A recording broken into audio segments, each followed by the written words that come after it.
go out, we start moving. Running through it all that dope, we ain't losing. We ain't gonna fall back, now we going in. Ain't nobody stopping us, only option to win. So we take it all, never fall on gas. And we going hard, no flaws, all facts. If you wanna call it a bluff, let's dance. But you better trust that you stand no chance. We on that next level.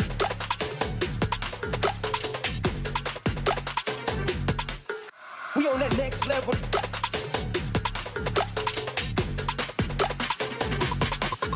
We on that next level.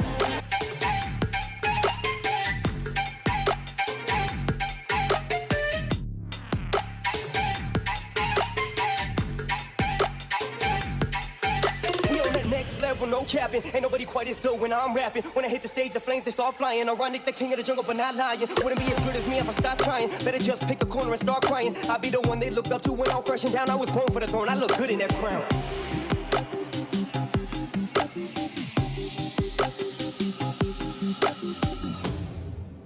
When the lights go out, we start moving. Running through it all that dope, we ain't losing. We ain't gonna fall back, now we going in. Ain't nobody stopping us, only option to win. So we take it all, never fall on gas. And we going hard, no flaws, all facts. If you wanna call it a bluff, let's dance. But you better trust that you stand no chance. We on that next level.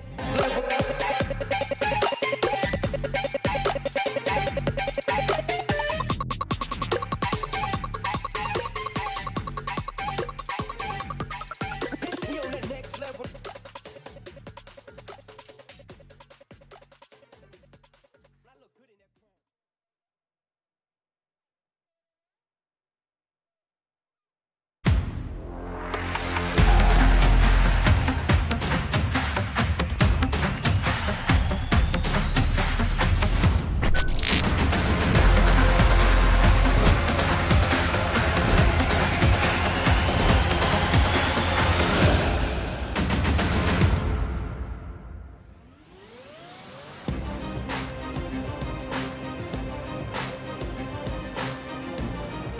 Well, that was when we said welcome to Hollywood.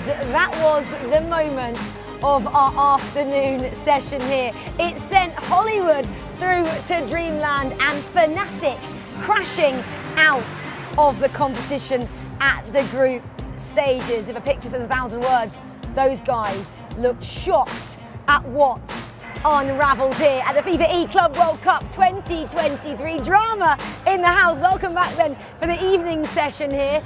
We've got Mike LaBelle and Richard Buckley alongside me. We have these two guests in the house. They're causing upsets left, right and centre. Mark and Negatron from Team Hollywood.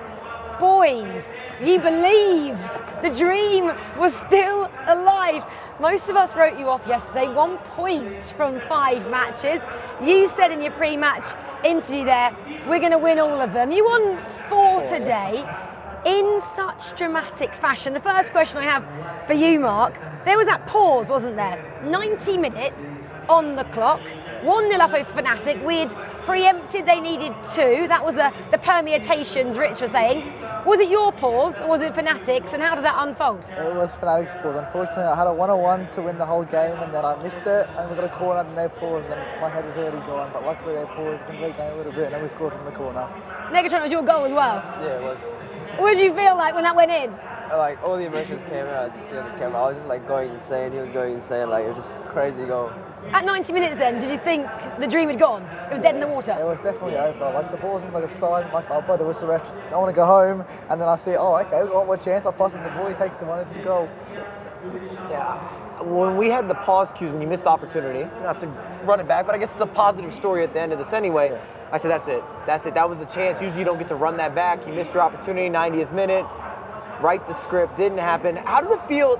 I think this is the craziest moment that we've had in the E-Club. I was reviewing some moments, I was like, I think this is it. You had 1 point, I repeat for everybody at home, 1 point coming into today. Everything had to kind of work for you. You needed draws when the draws happened, you needed losses when that happened, and potentially we had the permutation god, he was refereeing everything there. We have enough time to go shopping for you in between. Was that a question to him? I don't know, what was that? I was distracted, I'm looking at him. How does it feel to have this moment? This will go on forever in FIFA history. Look, personally, after the first day, I'm like, it's alright, so I'll focus on E-Nations and the World Cup, but then I messaged him, I'm saying, Nigeri, let's go, we can win this, you know? Like, after the first game, we got a bit of hope, and then came up and showed it. Well, Rich, just the standings are going to come up, and then we're going to ask your question as well. So going going into this, let's just kind of rewind slightly.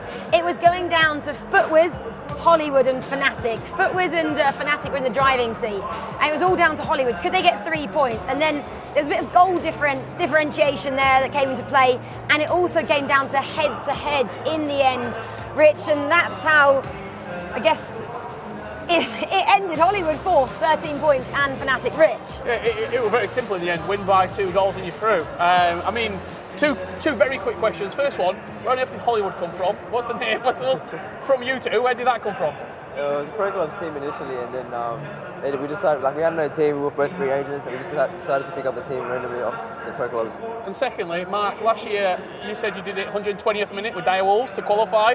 Just like the late drama? I just love it. I can't get grouped or Swiss. That's what happens. Like, it hasn't happened to me yet. Hopefully for E Nations and World Cup doesn't happen as well, but we've still got this tournament to focus on.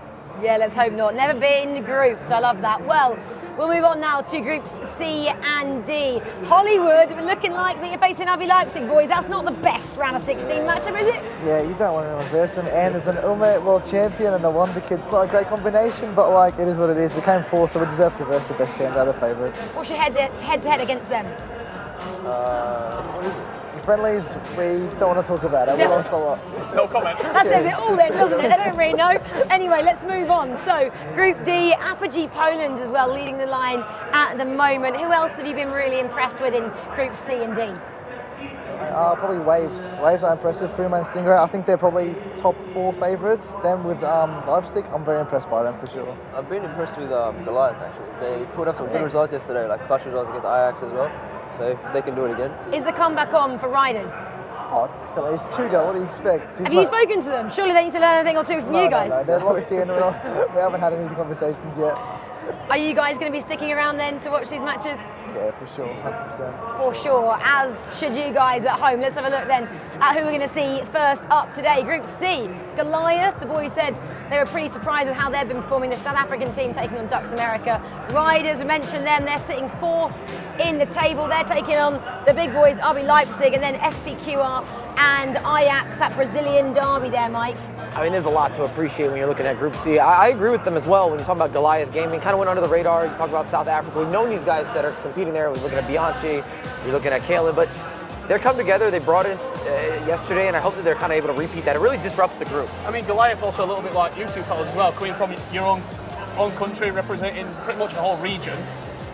Do you fancy them? Think they'll do it? I do. They had a very good first day. I saw they could have got a result against Ducks America early on, but they did choke a little bit. But today, I think they're confident. We've seen this happen a lot. I might be getting ahead of myself, as I usually do. He always does. I do it a lot. Because I just remember throughout the whole pandemic period, that's when we met, you could only play on the weekends. I think you grew since then as well. You look taller. You know, I just think you got taller. Maybe because he was sitting down playing before and now have stood up. But is it possible? Is it feasible? You're going to Hollywood, maybe a move in the future depending what's happening with FIFAe Esports? Maybe. I wish it'll take a while, like a lot of money for that to happen, but it's definitely on the cards. I won't put it away right now. Well, let's quickly then look at the Group D fixtures before the teams come out onto the stage. DC United, they're against Wave. Mark said he fancies them. Man City Esports, they're sitting in 4th in that drop zone, we're calling it. They've got a lot of work to do against Bromby, who are the standout performers from yesterday. Apogee Poland, they're 9 points next to their name. They take on Team Flash, who are sitting bottom of the pile with 3 points as it stands. Mike will be looking at DC. These guys are looking at Atlantai Wave and Goliath Gaming. Rich, who are you looking at? All the teams. 6 All points. the teams. 6 points from 6th to 1st. It's 2 wins. And I mean, we've seen from this morning, I think the draws, if you pick up draws, you will go out. Like, drawing is not good. You just get those 3 points, push on, try and really sort of make it easy. You don't want to be going to the last round either with permutations on the line. Oh, not the permutations. SPQR then and Flash, they're on the bottom of the table like you guys. Can they come back like we saw from you? Of course, anything's possible on the second day. I wouldn't put it past. SPK are very good in friendlies as well, so I could see them back in top 4. Negatron money on for the whole thing. Please say yourself. I don't know. I'm not sure. Anything can happen, but yeah, we'll see.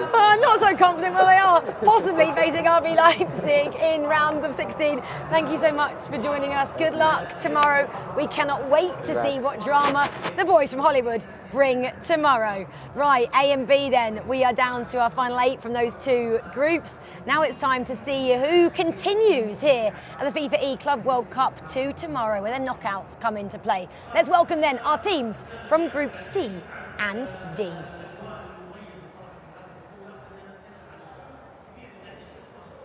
Crush it, fellas.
Atletico Madrid, they are getting cheers into the arena here by the local fans. Tuga, Tuga, that's a chant we're hearing, Mike.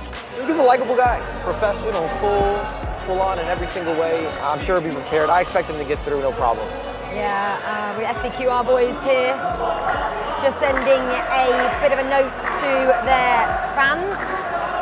Good luck to those guys who are sitting bottom of their table. As we saw earlier, anything can happen. It's FIFA Esports. Chels and Ryan, they're also sitting in 4th. Rich is giving them a round of applause here. A big day for those 2.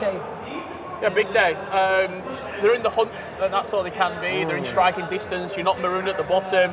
That group, it's going to be very similar to what we saw in Group A. In my opinion, it's going to come down to the last game, just for the simple fact that no one's pulled away yet. You've sort of got a cluster of teams. A win in one game, a couple of results go your way, you can go from 6th to 3rd. Absolutely, we see the Ducks boys there as well, big day for them. Well, we talk about the people in the danger zone. I feel like I should sing that one, I'm not going to. Spen, who are you with, which one? I'm with the riders, Atletico Madrid riders to be precise. And listen, there's a lot of people looking at you guys coming into today. You're just in the qualification spot. Currently Tuga sitting in 4th spot. Tuga and Andoni, of course, this is the reigning champions. That's why everyone's got their eye on them.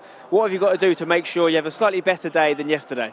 Yeah, we saw our problems yesterday. We analyzed the game, our strengths, our weaknesses, and I think we are prepared for this day. Clearly you did put some momentum together yesterday because you lost your first game, but then you drew 3, you finished with that one and only win. Obviously a few more wins today and a few more points will get you out of the group, but do you need to get higher than 4th in order to win this competition? Yeah, absolutely. We need to get, I think, more points than yesterday. I think 6 probably won't be enough, but I think we are confident. Our practice games went really good, and I think we are going to get out of the groups. Well, these guys have been there and done that. They know exactly what it takes to win a tournament. They've just got to get out of the tournament ultimately. Come with me, we're going to talk to another team now who are in a very similar position. Different group, but sitting in the same position, 4th, just in a qualification spot. And that's the City boys right now. Of course, Shells and Ryan. I just talked to Tuga and Andoni about the fact that they're just in that position. You're in the exact same position right now. How can you improve on yesterday? You were kind of like laughing about your performance, particularly in your first game yesterday. What's the vibe right now? I mean, if I don't laugh, I'll cry. But I mean, the vibe is we put all the effort in. We worked really hard for this event leading up to it. We put all the time in today. If we play anywhere to our ability, I'm sure we'll be fine in the group, but just hopefully a better performance from yesterday. Things can change really quickly, Ryan, can't they? Because you're playing Bromby up next. They're a couple of points ahead of you. But if you beat them, you'll go ahead of them. And you are 2 of the probably most experienced E-Club World Cup teams in history, I'd say, Bromby and City. Does that make this game a bit more important? Every game is important, obviously. I know that's like an easy answer, but like as you said, we saw earlier, Hollywood came from nothing on day 1, managed to get qualification on day 2. So obviously, day one means something, but day two you have to put in the performances to make it through. Talk to the coach Evgeny as well. So you're in fourth right now, but what's success look like for City? We've seen City win the treble in traditional football, trying to make it the quadruple here. So I'd call it anyway. What do you need to do to be successful? Is it just getting out of the group? Yeah, I think like wins in this format is like essential, to be honest with you, because 3 points, I think most games end up as a draw. So if you get 3 points, you're laughing really. So hopefully a lot better start today, get 2 wins and we should be good. A couple of wins could be enough for City. We've seen it before, haven't we? Draws can feel all right in the moment, but actually cost you. You've got to get those wins, even if it's at the cost of a couple of losses. Wins get you out the group, and let's see if they do that. Riders, City, lots of other teams to get started. Back to you guys. Yeah, thanks, Ben. Yeah, a couple of wins, I'm not sure about that. I think they maybe need a few more than that.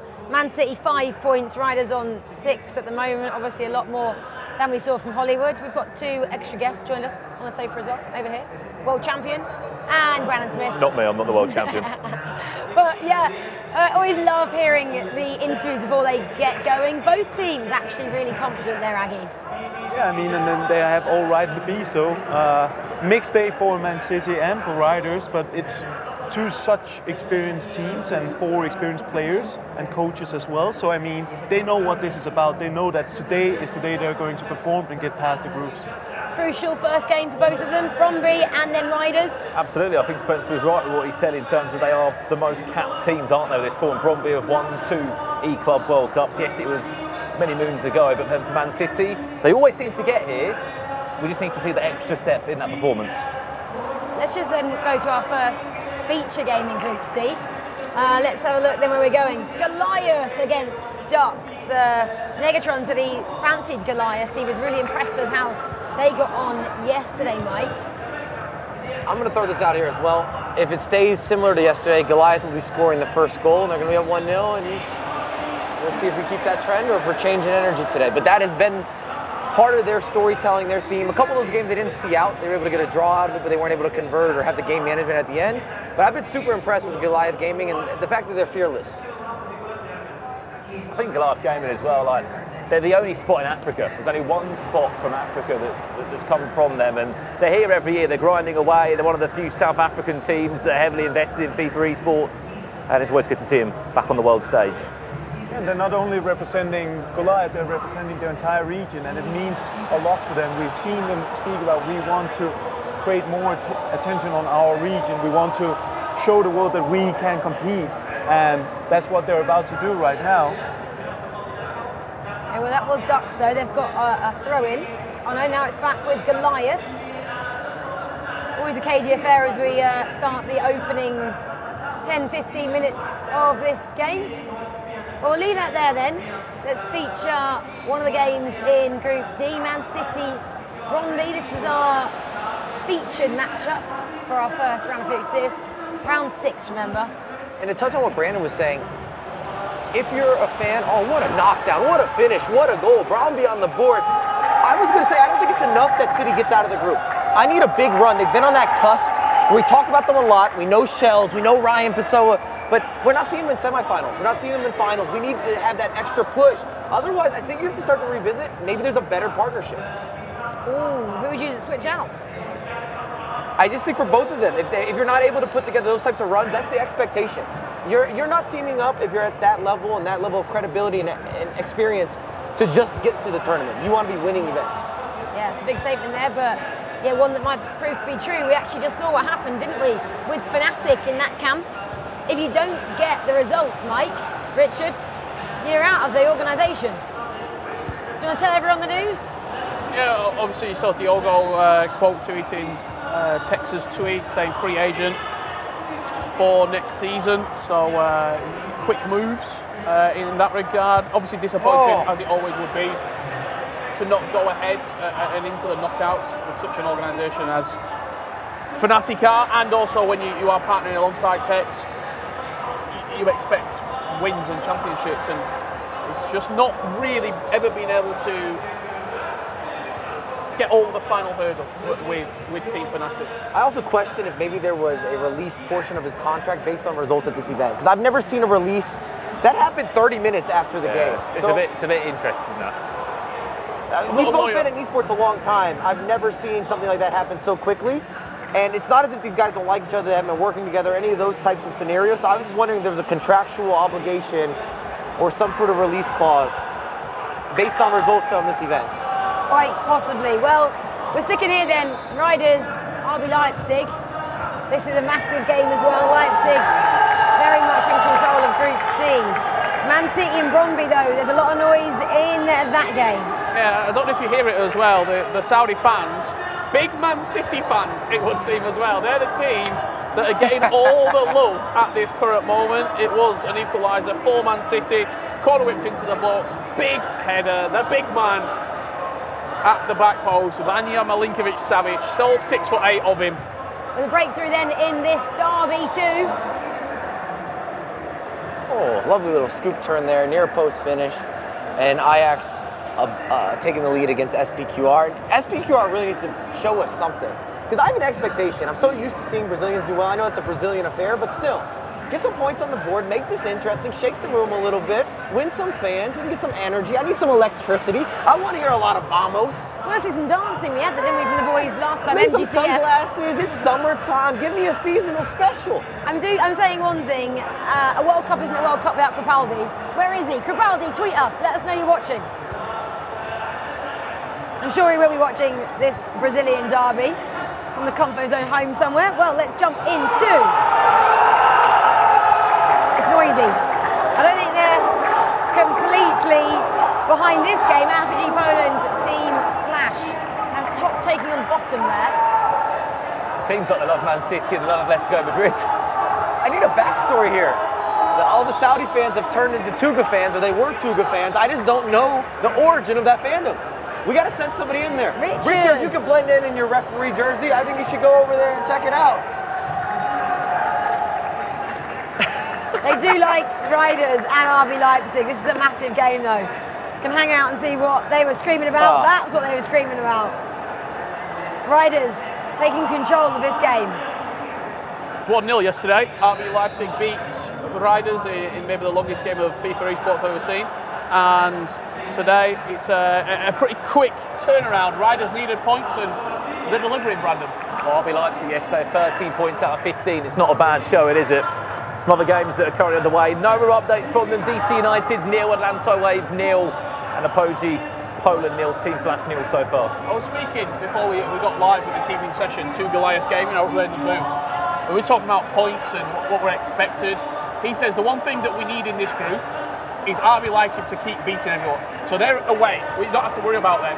If they start losing points to other teams, then it starts to become, okay, well, they're getting back in the mix now. And after round 8 or 9, if they're already through, you might be able to nick a point off them. If they need to win to qualify, it's a scary fact.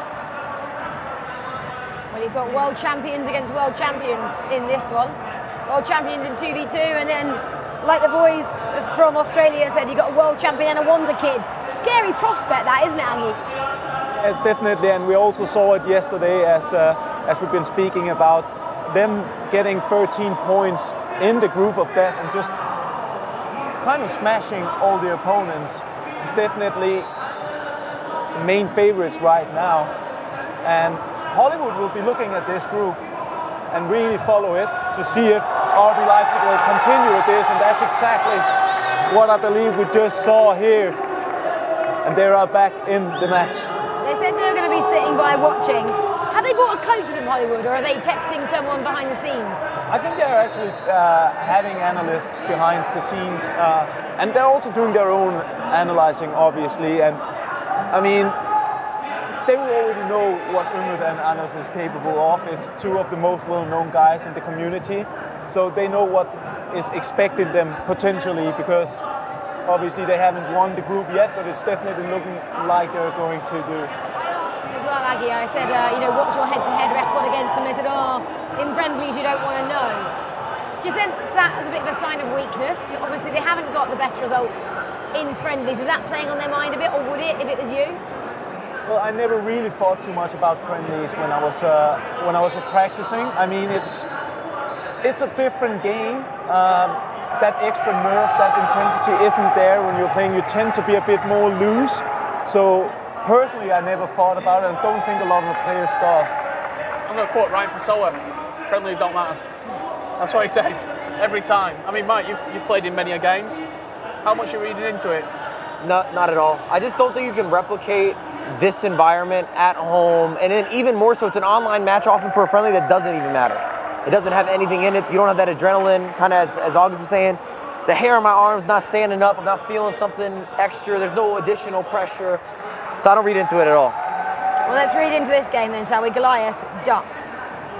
Nothing broken as it stands. Is the attack on for Ducks? No. Yeah, they'll be hoping for a better group than they did last year in Copenhagen. Zizinho brought a new teammate on board this year with Neat, forming this Ducks America side. They kicked off day one with an important win, in fact, as we jump across to this game. Still 0-0. Apogee Poland against Team Flash. Yes, obviously the leaders, isn't it? Apogee Poland and Team Flash bottom of the pile. So it's quite good from Team Flash to be able to just kind of hold us at the moment, Mike. Team Flash showed a lot of moments of the stuff that we like. Some of the extracurriculars, you'd have a fantastic goal, but the consistency wasn't there. Some of the structure wasn't there. Some of the game management wasn't there. That could come down to experience. I know we keep stressing it, but this is a big arena. Bright lights, a lot of voices, multiple commentary pairs everywhere. There's so much happening all at once. Easy to be distracted or to let the moment get to you. You're not really allowed on the stage before the tournament starts. I managed to sneak on there in the referee's outfit. And I was stuck there by the Team Flash booth, and Renzo was actually in there just going, guys, like, you showed real good quality yesterday. Like, this is good for you. I'm like, Renzo, are you working double duty? Like, what's happening? He's trying to get a little more hiring. I think he was just sort of stressing what we're saying here. They are a fantastic side, but it's just not been over 90 minutes. They've showed it in glimpses. And again, sort of a glimpse that's coming through, but that quality at the top of the table will punish you. Classic curse to the commentator as we have the opening goal going the other direction. Yeah, Apogee Poland going ahead then. And the Polish gents have been super impressive. We talk about different teams here. I don't think anybody came in with a bunch of backstory. We know Furman, we understand some of the accomplishments, but they didn't get that headliner type of notification. We didn't shout about them, we didn't put them on a pedestal, and they've kind of just consistently done the business thus far. I actually had an interesting talk with the national team coach from Poland, Jarek Ratio, when I was in Zurich for FIFAe game. And he said that Furman and Zalewski, we should definitely keep an eye out on them. Obviously, Furman went to the final at the E-Nations Cup last year, but Zalewski is an upcoming player who's definitely showing his worth. So, I mean, we should definitely not sleep on them either. And Mike enjoyed this one. DC United going 1-up, Mike. Yeah, I talked to them beforehand. They were in good spirits. Seemed like they had good energy. They weren't going to change a lot of things dramatically from yesterday. Very defensive approach to the game, kind of passive in terms of taking in some of the pressure, but they're looking for those deep counters, and they're trying to be clinical. We're talking about Agit Power and King CJ from DC United. Yeah, absolutely. And the boys as well from Australia, they said don't sit on Wave. Wave, Stingray and Fuma are such a great pairing. They walk around this place with such confidence as well, like they expect to get what they did last year, Rich, kind of to the final stage of this competition. But they didn't get together, obviously. Yeah, Stingray, obviously, a great performance last year with SAF. In this group, they are the favourite to go through. They are the favourite to win this group. I don't think that's unfair to any of the other teams in it. However, just because you're favourite on paper doesn't mean anything at the end of the day. Fnatic were probably favourite for a few people to not only win the group, but go far in the tournament. And last time we're going to see them, Brandon. Absolutely. I think the one thing that we have to talk about off the back of that is, look, they've had 2v2 experience at Landside Wave, but in their league format, they were lucky in the E-League One. So it's like 1v1, 1v1, 2v2. Like it's not. And a lot of time together. 2v2, a lot of time together. You know, playing FIFA, a really good team. And look, we have to keep an eye on them. 9 points from 15 yesterday is not bad going at all. Yeah, top. Well, we can say they topped the group, didn't they, with Apogee Poland? They were both on 9 in the end. It was Bromby who came a little bit lower down in third with 8 points to end that day. Right, we're sticking with riders then. RB Leipzig is getting a bit tense here. 1 point each. Umit, you were chatting to him a bit earlier, Mike. Did you have much to say? Not too much. Right now I'm telling you, I'm actually dialed on the DC game. I got to see what's happening here. I'm trying to start out the right way today. Well, should we get the DC game on the stream then, so we can see a little bit of what's happening there? This is a great point for RB Leipzig, a terrible point for Riders. You're 1-0 up, you're in a good position, you get a win against top of the table, it's maybe 3 points you didn't expect to get. coming into today, it's just, we said it earlier, and I'll say it again, draws don't really help you if you're 4th or 5th at this point. If you're top of the table, 13 to 14 points, yeah, fine. It probably guarantees you. To your point there, it just depends what you're looking for as well. I don't think this draw is so bad for riders. You get some confidence, you're building it, and they might nick something late. We don't know. They're known to see those games out to a certain degree. Yeah, they were winning. But either way, I still see them getting out of the group, which is the most important thing here. Well, let's pause the thought in that Goliath Gaming then. They get a goal in their encounter with Ducks America. Oh, wow. This is the story that people didn't write. No one had Goliath Gaming in. That means 2 of those big players, big teams, big clubs, go out. Looking around going, where's the cheering and shouting? Where is it going to? I know. Let's go over to... Sorry, Mike, we're going to jump away from DC. We're going to go into our featured matchup here. Riders Leipzig. What's worse than a draw, Richard? 0. A loss. You know about a loss. 81st minute, RB Leipzig, and they've looked, it's got to be said, they've looked the most dominant team, I think, this far, or at least most feared. Yeah. Well, a lot of people that Basel did such a good job as well. They finished on top in that group. You're talking about going into everything with Raptors. They just did it a little quieter. Let's have a look if we can go and jump over to Man City when they just stopped their pause. We can see what's happening in that game.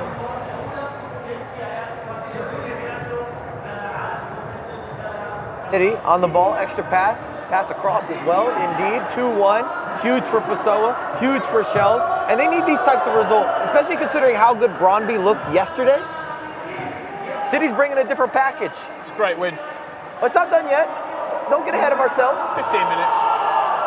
A team that have just squeezed out a win there as Apogee Poland.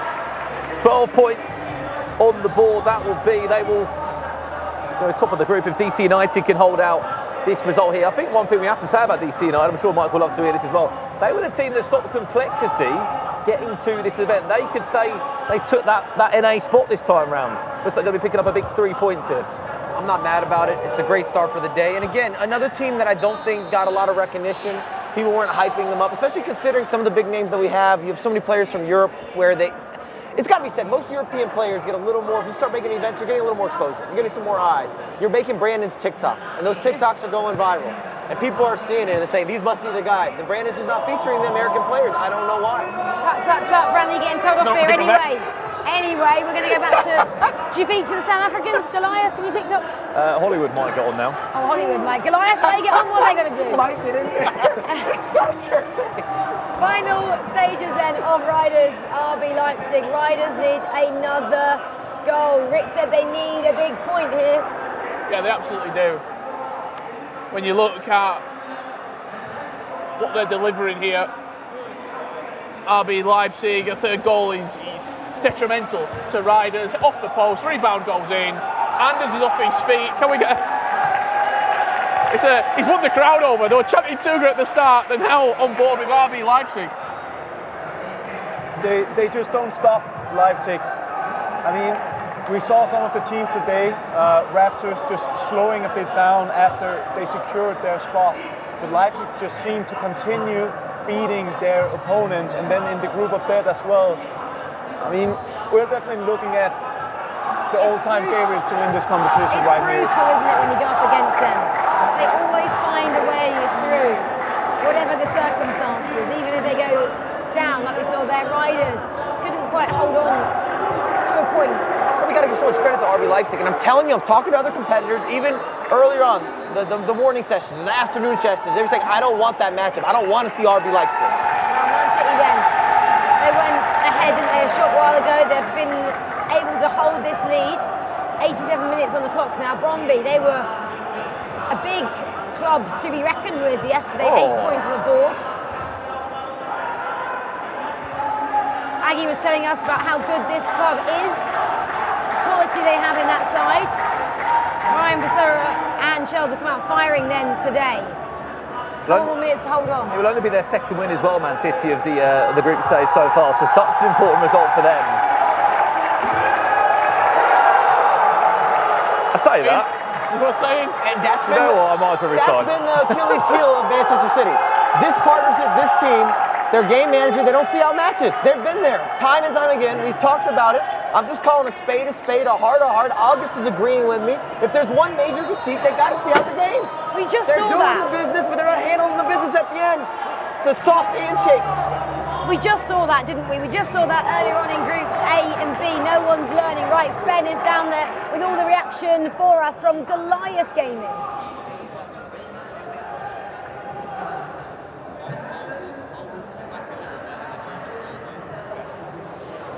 Guys, I'm here with the lads from Goliath, and listen, we talked yesterday about maybe people underestimating you guys a little bit, talk about the group of death.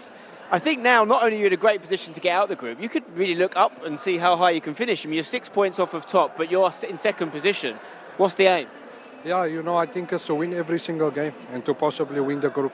Obviously, we want to qualify out of the group, but there's nothing wrong with winning everything. So for us, it's game by game. We're going to try and win everything, and I'm just so proud how we've fought the past couple of days and the character we've shown. So yeah, hopefully it can continue into the next couple of games. Representing South Africa and the whole continent of Africa really well. Do you think that the idea of you flying under the radar is now maybe stopped and people are going to take you a bit more seriously, which might mean harder games? Yeah, most definitely, but we love the challenge, I would say. So bring on the next game. We're playing the world champions next. We managed to get a draw and hopefully we can do one better today. That's right. Good luck, guys. They're up against Riders next. Right, I'm going to head up here now because I want to talk to the lads from Bromby because it was absolutely kicking off. They just played Man City.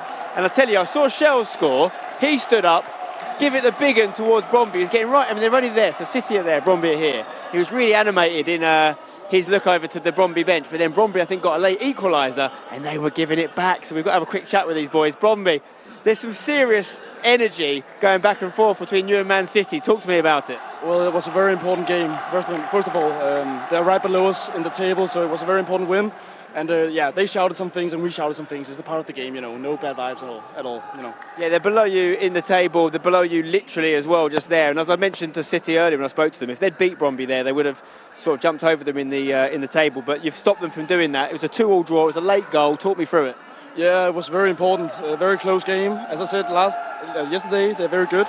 But yeah, very important point, and hopefully we can win the next one. Okay. That was the most, I would say, ferocity between two teams we've seen so far. But we've also seen Anders getting the Saudi crowd really going in that last game against Riders. It's all kicking off. The energy's good. I'm loving it.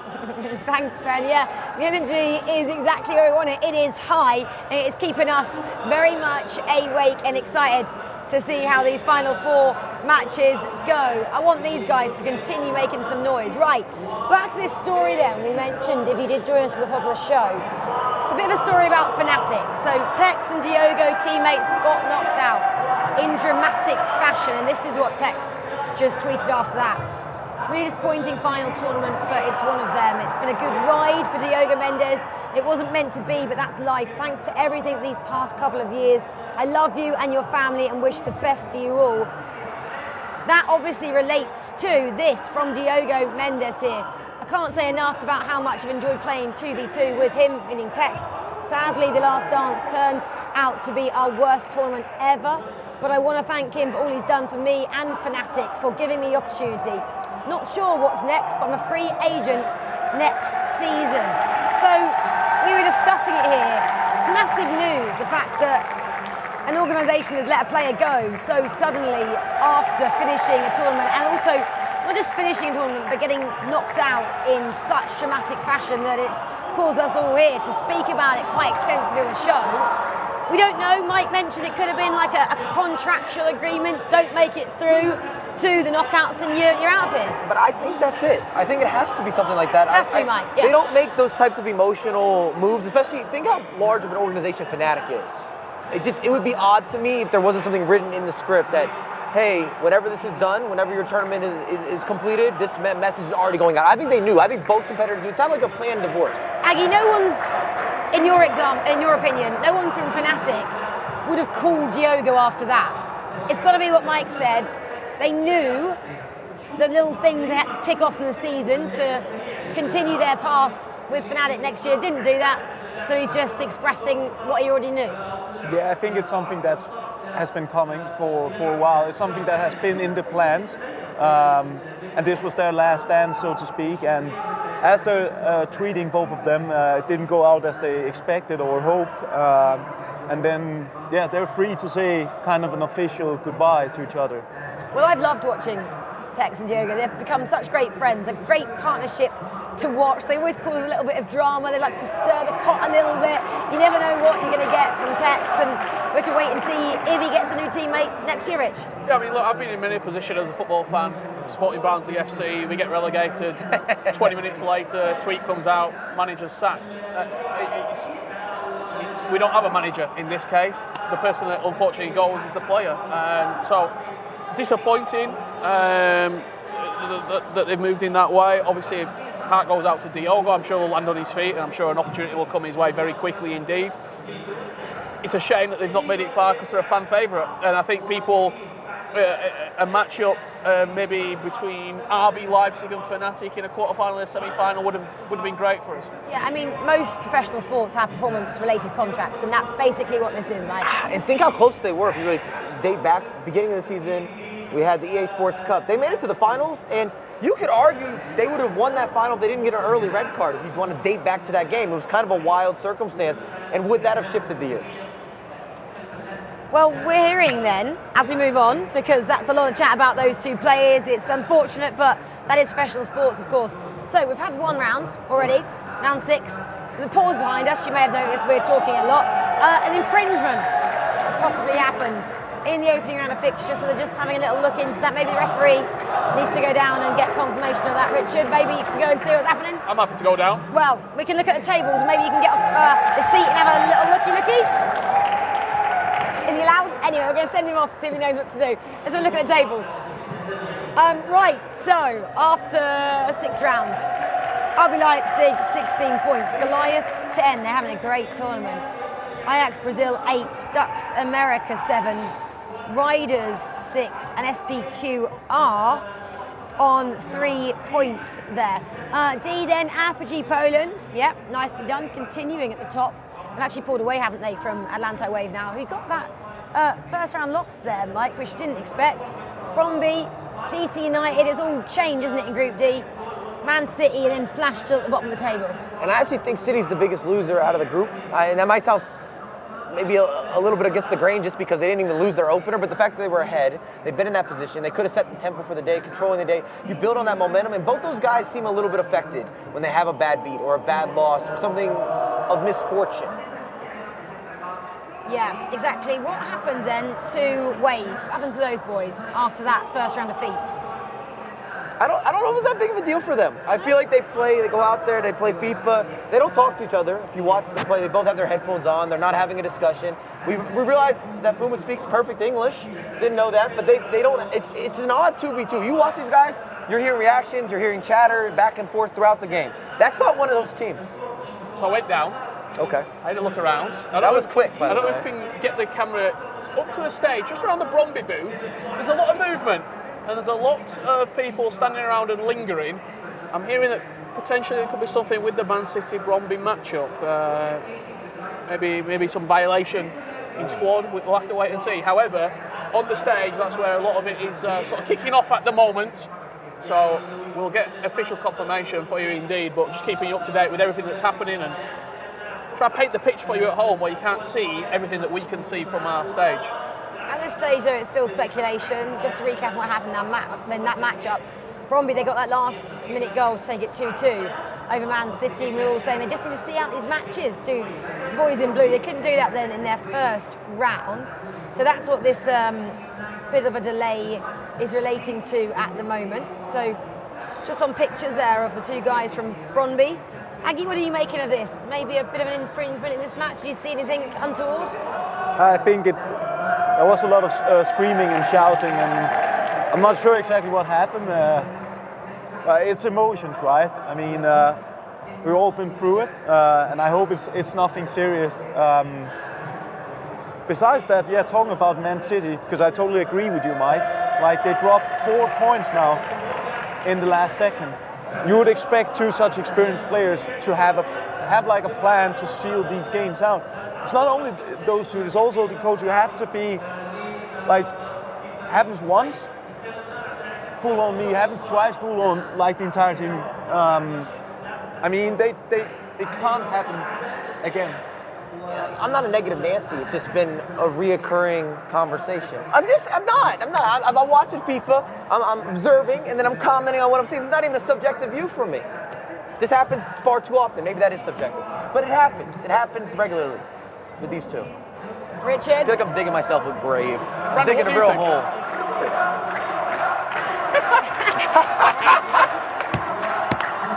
Can we get a zoom in of that? He's like, I do not want to make anybody mad. I'm not saying anything. I've got a commentator, Brian, maybe again. So He's got a TikTok lined up, and it will go away if he gives an I need them to opinion get on through. this. Please get through.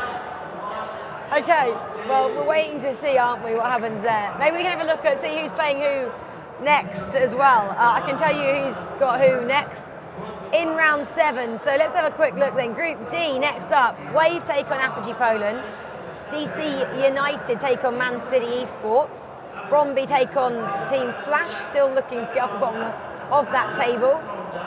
And then in Group C as well, hoping I can get the exciting fixtures for you. It doesn't look likely at the moment. I'm not being able to tell you where we're going, but it looks like it's actually come down to Goliath Gaming now, who are having a bit of a discussion. So your fixtures for that some- round: Goliath Gaming against Atletico Riders, RB Leipzig against Ajax, and SPQR against Ducks America. Those are your 3 matches in that round. But as they were saying yesterday, Rachel, Goliath, they've got a point off Tugra and Andoni. They might be able to go the extra step further and get the win this time. Yeah, well, we'll have to wait and see. Goliath, then we'll know exactly what happens. So Goliath, I'll quickly run through who they're going up against. Goliath are going up against Riders / Atletico Madrid. They are, of course, our defending champion. While waiting for this, shall we get to know a bit more about those two, Tugra and Andoni? Well, here it is.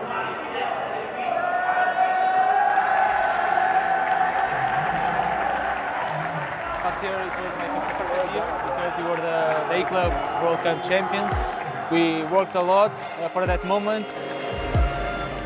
Thanks to Tuga and Espi as coach because he had a plan. We were thinking game by game, step by step. We knew that we were one of the best teams in the world, and the confidence from there was always higher and higher. I think like we were the best team with the best points of every group stage. We were perfect, but we needed to keep doing things well. We managed to get to the finals, and it was only on that moment that we think about it being champions, but we managed to keep concentrating on the game, focused, and the gameplay was on point, and we become the FIFAe Club World Cup champions. But right now, we think that is history, that is past, and right now we are focusing on these tournaments. It's the same mentality. The prize pool not change anything. We will win, and the only thing is the trophy. People start realizing and start looking to us in a different way, with more respect, seeing us the team they have to beat, playing us because they know that we are the world champions and we are coming for the back-to-back.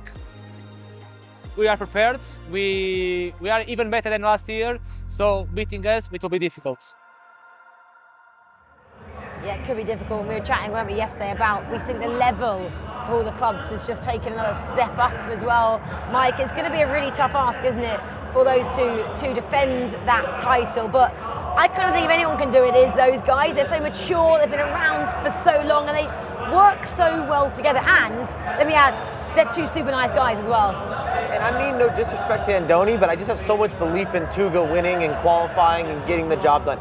I feel like I could play with him, and he's so good at seeing out games that we would make it happen. He would have to take me on, all sorts of problems, and we would still get some results. We're not going to win this, but I'm just saying we'd get some positive results. I got Tuga. My confidence is going up.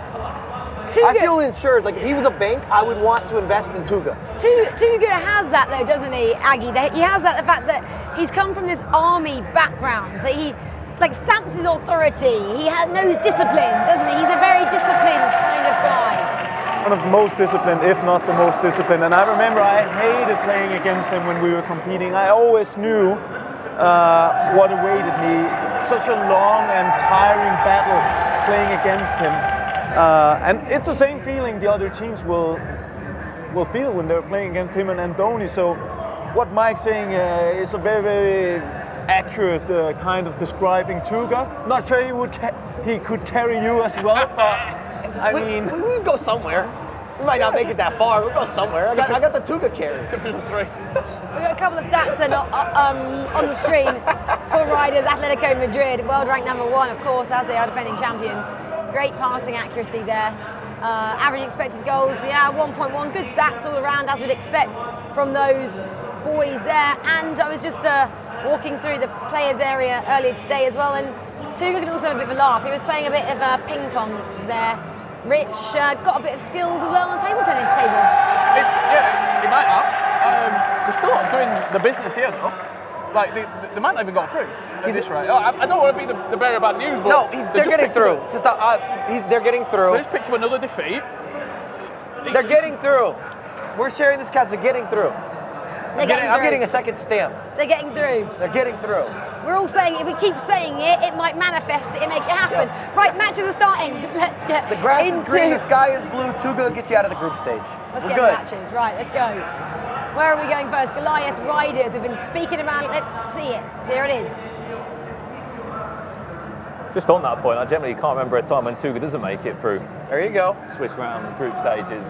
And I think we spoke about this yesterday quite a bit.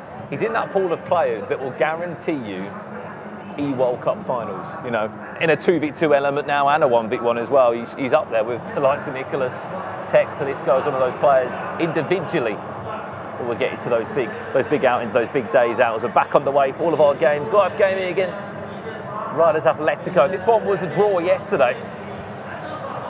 Let's see how it will go this time round. Yeah, 1-1 was the match result yesterday. As Brandon said, it was a draw. So this is Wave. They would like to bounce back from that first round loss against top of the table Apogee Poland here. As Aggie said, the Polish boys are ones to watch. Oh, I think we got something here. Nearly the opener as well for Poland. I just think somehow they've slid under the radar, and they have a lot of draws, but those aren't losses. They're a very difficult team to do the business against. Well, Man City, they gave away that 3 points, didn't they, in their first game? Well, they've got a first goal. Does that mean anything yet? No, probably not for those two. Not yet. However, it just gives you confidence. Even when you're in games, they're scoring goals.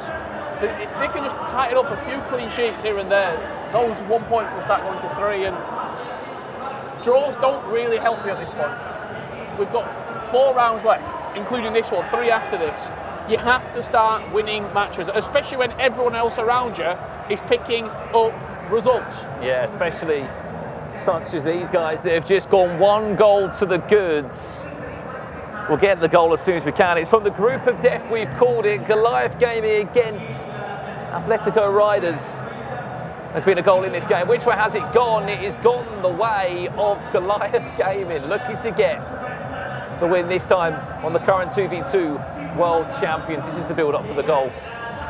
You can see, finds the thick of that shapeshifter Pele, little reverse elastico. Thank you very much, Goliath Gaming, leading by a goal to 0. This is not looking good for Atletico Riders right now.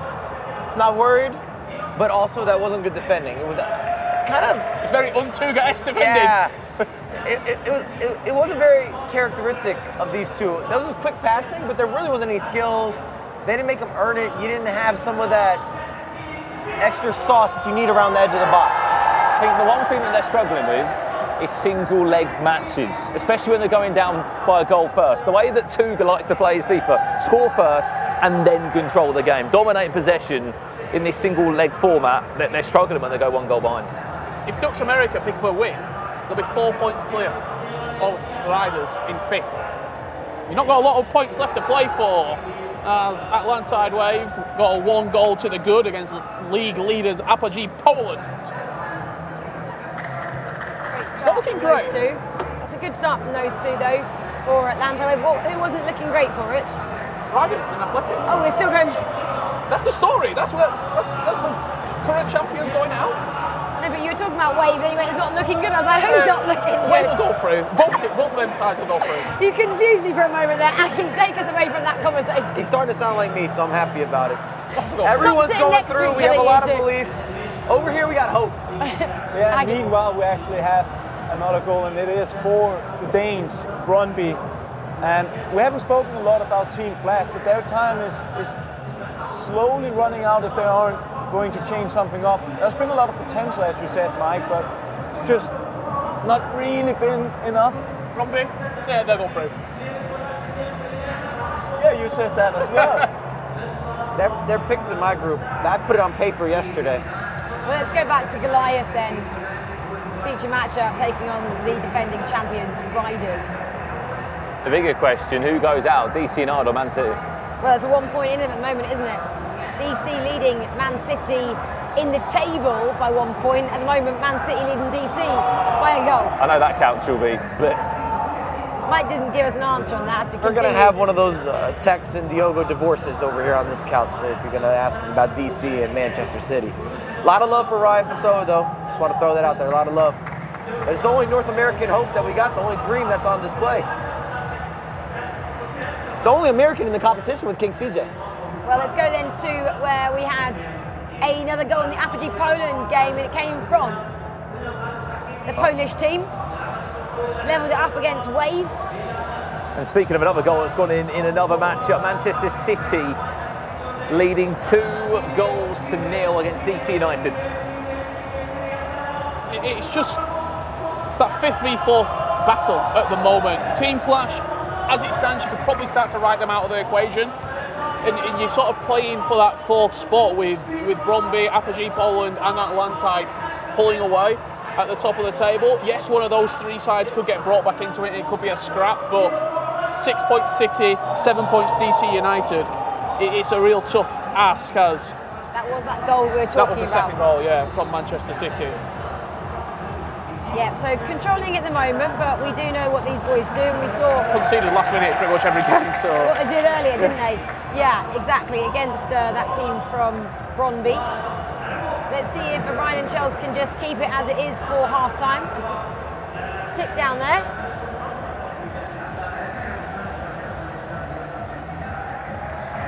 Last attack for Ryan and Chels. They just kick it out right. Stays 2-0. Got a couple more Americans in the building though today at DC United. I saw Chris. I saw Lamps here. A little bit more team spirit, a little bit more support. I don't know. The irony is neither of them are coaching. They're not behind them. They're not on the back door window doing some cleaning. Like, they're not helping them out. As you see, Riders, a bit of a pop-off and in-house again. Look at this. They got 2 good chances. I want some of these chances. Well, the fans are loving it still here.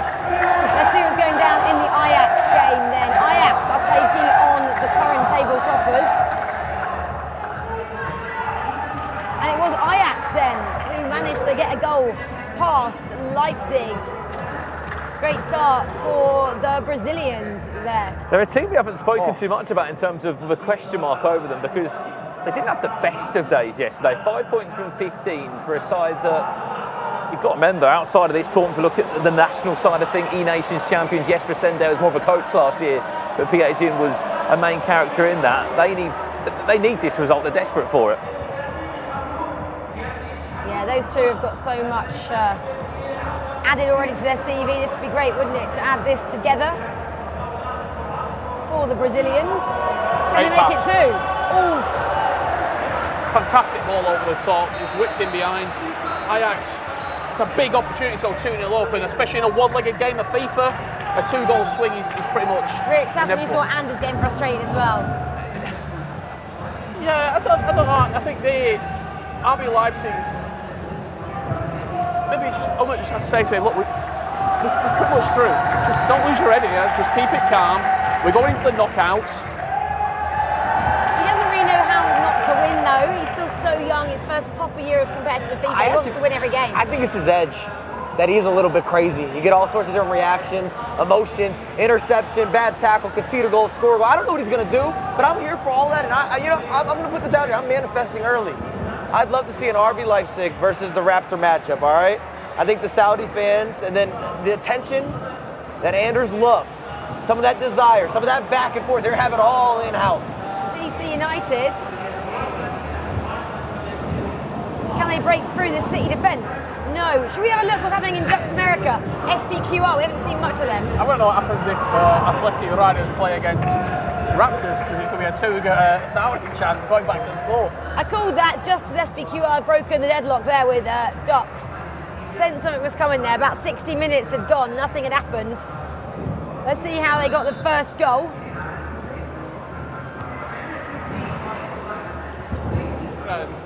Oh, we're seeing it as it. We're going to have a replay of this goal then. Here we get to see it. 60 minutes on the clock. Don't tell me it's a terrible mistake. Please don't. Pass it around the back. Oh dear. Oh dear, oh dear. Ducks. What are we playing at? Don't play with your food. That's what they teach you. When you're young, very young. They do, indeed. Thanks for telling everyone that.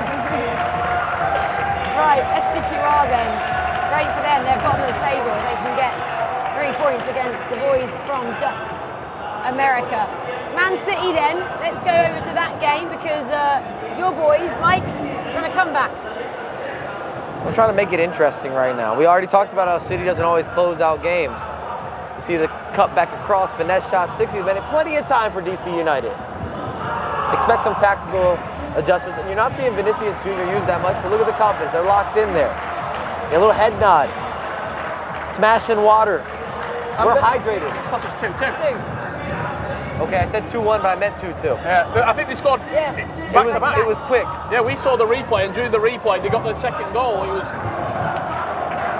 I don't want to say these words, but it's been pretty much classic Man City throughout this tournament so far. Like it sounds like you're describing Mike goals. Is right. That's all I'm hearing over on the couch. That definitely wasn't. Let's see the second goal, Mike, which we just missed then when we were talking about the first. Big through ball, a lot of space to work with. Who else? Ronaldo. Little goalkeeper movement. Comes back to him. Post, rebound, touch it home. So I brought a drum into the arena, by the way. I love this. I hope we can get more Saudi fans in here. I can't wait for even E-Nations. I know it's ahead of ourselves, but I think it's going to be packed. Is this 2 for SPQR here? Is dancing inside the box, top corner, across the body, no problem. Doubles the lead, and Ducks is in a bit of a position. A conundrum, that if you thing will. is wide open. I mean, anyone can go out, except for Leipzig. It's not a drum, by the way, it's fireworks, just being told. Wait, they're shooting fireworks? Up into the night sky for the victorious group of Group A. This might be a first time in FIFA history. We got fireworks out front. Apparently Hollywood went and bought some. Well, that was the second goal then for Wave against Apogee Poland for Stingray and Fuma.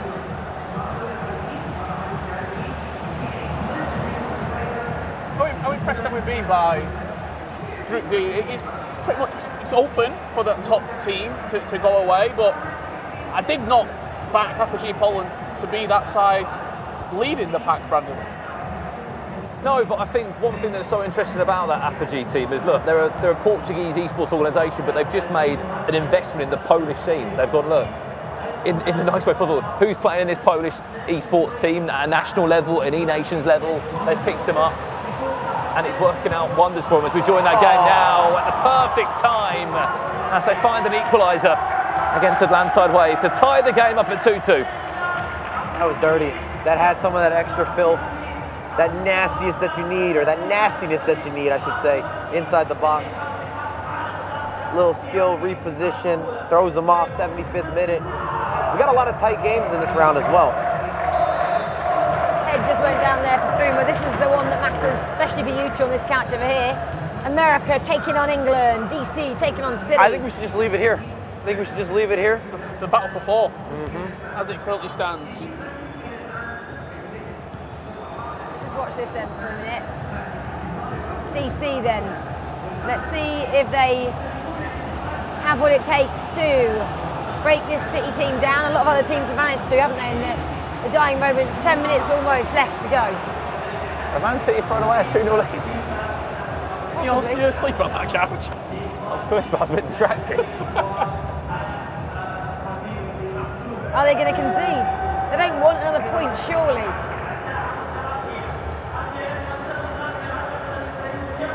Why can't they hold these games out then, Mike? What are they doing against DC that's gone totally wrong? Not being able to hold on to the lead is a big problem. It's the same situation with game management. A lot of space to work with here. You can feel the belief from DC. Whipped in cross. Can he find somebody? Not quite. Second man. Goes for a player lock on the first time. Doesn't quite connect. DC might even look the more likely. If you're Manchester City right now, you should be holding for the last shot, last possession, last build-up play. Secure that opportunity. Should be such a common reoccurrence, leading in games and conceding goals late on, 3 points dropped, 1 point gain for a lot of these Man City results.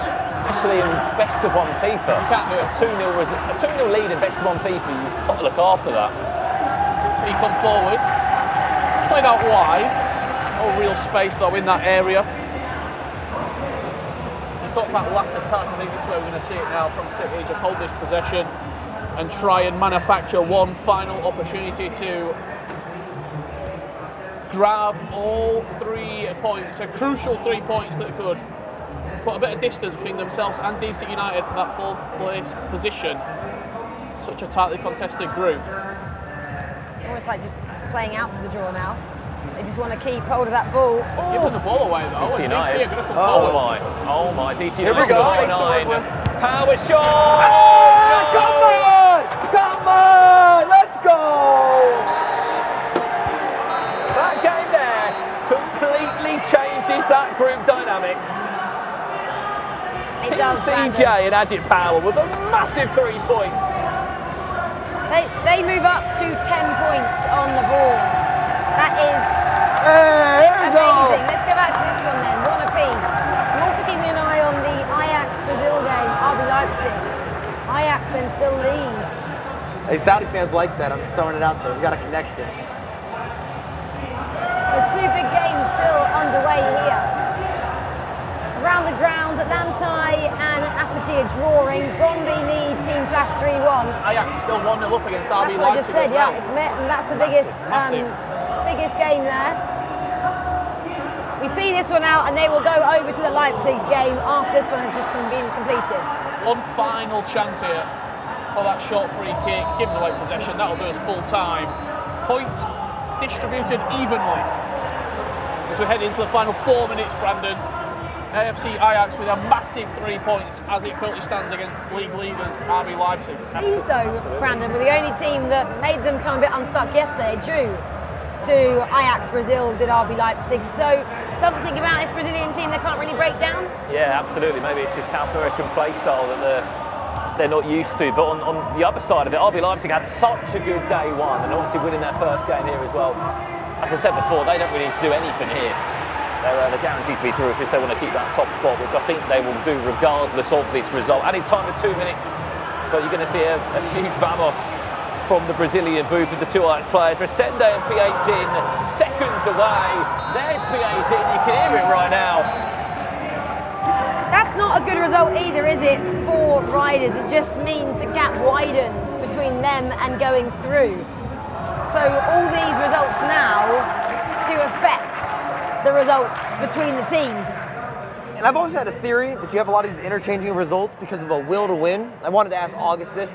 That's why you see those draws, the late game drama, the mistakes, the errors, the big moments, rising to the occasion. I don't know why I went here. I heard the fireworks again. How do you feel about that, August? You compete at the highest level, you won events. I always feel like that's why we see a lot happening in the group stage, though, is that will to win kind of kicks in. Yeah, definitely. That's also why we see like the intensity, the emotions coming out here. We also saw just Anders, like they're already through. They already won the group basically, but he's still so upset that they didn't get 3 points or at least a point. It means everything, and as a professional, you want to win every game. No draws, no losses, just wins. So yeah, very, very interesting to see. Well, this is always also when Hollywood will be looking and going, ooh, okay, RB Leipzig didn't win that. Could they drop to second? Could Goliath just edge them out at the top? Not at the moment. Goliath on 11 and RB Leipzig on 16. But let's go to the Ajax boys then. Resende and PH in with Spen. Yes, I'm here with Ajax Brazil. Just picked up a big win against none other than Red Bull. The Riders, wasn't it? You just beat. Against the Red Bull now, anyway. Red Bull. So that was the first loss of their tournament. Not the first win for you, but an important win for you. You've had back-to-back wins now. came into today on 5 points, probably weren't very happy, but now you're on 11, must be much happier. Yeah, yesterday I think we started playing good, but like for the last 3 matches, I think we don't play good enough, you know, to win. But also against Red Bull yesterday, I think we had chances to get the victory. But yeah, today we just play better and get the victory. What is the secret to beating them? Because you're the first team to beat them. There's only one unbeaten team left in the tournament, by the way, and that is our friends from Apogee Poland, who we'll hopefully speak to later. But what is the secret to beating the RB Leipzig boys? I think like they play very well, Red Bull. So like to be in this tournament against these players, like we dream it. So like that's it. And how far can you guys go? Obviously representing both Ajax and Brazil, 2 massive names in football. I think we believe in our gameplay, so we can like get the trophy here with Ajax and also get the trophy with Brazil again. Great stuff, well done guys. 2 back-to-back wins for them. We're going to go up the stairs now and we're going to start talking to the guys from DC United, obviously MLS-based team. They've just picked up a massive win, and it wasn't just a win, it was a comeback from 2-0 down against the Man City boys, 3-2. What does that mean to you? That's a huge win, huge confidence booster, because yesterday didn't go as planned. A bit disappointed. I think I let down my teammate, but today I'm showing up and I'm happy with that. Much like the lads I just spoke to from Ajax Brazil, you've got back-to-back wins today, perfect start. You said yesterday you needed to change some things. What have you changed?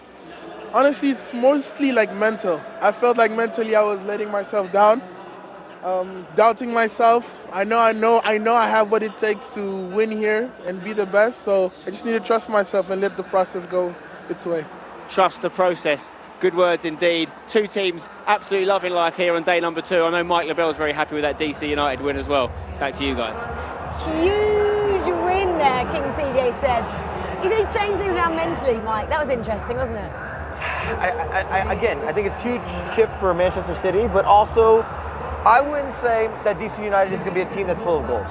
They have to kind of be perfect with a lot of their offense, the counter-attacking play. The fact they were able to get manufactured 3 goals in that game, that's big-time reassurance. That's felt like relief when you were talking to CJ, you heard that reaction. It sounded as if, okay, we're doing the D today. Yesterday they defended okay, but they didn't have the offense. Well, that's obviously DC United in D. Let's have a look at who they're coming up against next then. Team Flash. On paper, that looks like quite a nice round 8 fixture for them. Man City, well, I don't know what to say about who they face. They just need, if they get the early goal, to keep hold of that win. They're going up against the Atlanta Wave boys. They know obviously Stingray really well, and Apogee Poland take on second place Bromby. That's first taking on second there. Let's quickly go to Group C then. See who's coming up. So, oh wow, Riders taking on Docks. Ajax Brazil on the back of that big win, taking on Goliath, who are having a great run, and SPQR against Leipzig, Mike. I think the big takeaway is Riders, Atletico Madrid in that position where they need a must-win. Have we got there? I think we're starting to run out of points that are available.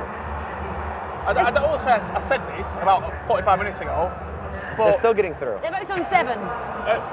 I think in this game, Ducks America fancy it. They beat them in order to qualify in the Spanish region. That was the route that they took. They had to beat Heretics, Atletico de Madrid and Coy. They did that. Ducks, Zazinho and Neat. I think they'll fancy it. I think they'll look at this game and go, yeah, we can do this. Well, we're talking about that game. It's 4th taking on 5th in Group C. They're both on 7 points. Again, if it comes down to what we saw earlier on, Ducks need a few more goals. They do, yes. But I think their main focus right now will be, if we win this game, the odds are we're through.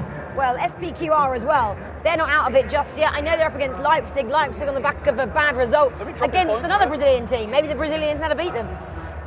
I think they're going to punish him. I don't think you want to go against Anders after a loss. Yeah, he's one of those guys that just takes it all personal. Yeah, right, you are there, I would agree. In terms of Goliath Gaming, again, really just got to keep their head now, Aggie. 11 points.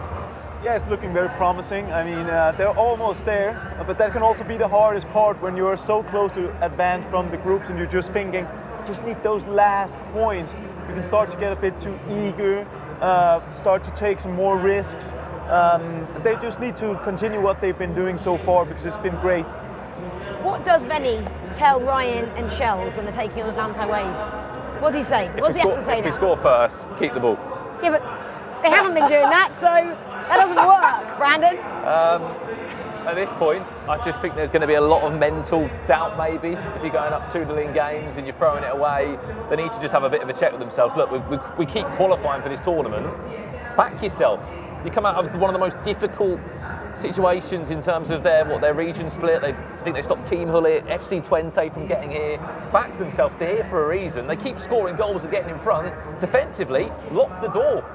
I think the thing that will annoy Ryan, Shells, everyone at City more than anything is if they've just got battered every game, they go, okay, yeah, people are better than us. But the fact that they're in every single game, most of those games leading, and can't get over the line, you've got to be so annoyed with yourself that we know we're good enough, we know we've got the quality, we just can't get over that last hurdle.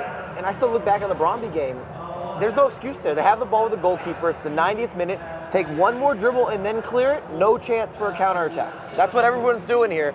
And those types of moments, it sounds so minor, but welcome to competitive FIFA. You need every little margin. Aggie, their plan A isn't working. What's their plan B? What should it be? I think there are two things when you're having a lead that's absolutely crucial where Man City has failed today and a bit yesterday, is what are you doing with the ball in the last minutes? Because obviously you're not going to start kind of wasting time early on in the game because the game's still open. But in the last 5 minutes, you're making sure you're not throwing the ball away in dangerous areas. And that's what they've done in some of the situations. The other situation is switch formation to another one. Clearly it's not working, 3 games in a row. Try something else. I'll say, I would reckon that should be the talk now. Well, this is round 8. This is our featured game. Man City taking on Atlanta Wave. We're looking to see if Man City can get the early goal. Oof, nearly there. And if they do, can they hold on to a lead? Haven't managed to do it so far today. What opportunity for DC United. Win this game. Oh, they're out the conversation in terms of scraping 4th place. It was a draw yesterday between Atlanta and Man City, 1-1 when they matched up. A draw doesn't do anyone any favours right now. Atlanta were thinking, let's win this and just sort of definitely cement ourselves. We don't want to get dragged into something ludicrous. Man City, if they don't win here, points could be against them come round 9 and 10. Right, well, let's go then to the crucial game in Group C. Riders Ducks. It is 4th taking on 5th here. Yeah, there's a lot in this as well because outside of this tournament, Ducks America, they played in La Liga this year a lot against Atletico Madrid in regular play. They know these players really well in a 1v1 and a 2v2 level here. So we need to keep a very close eye on this game.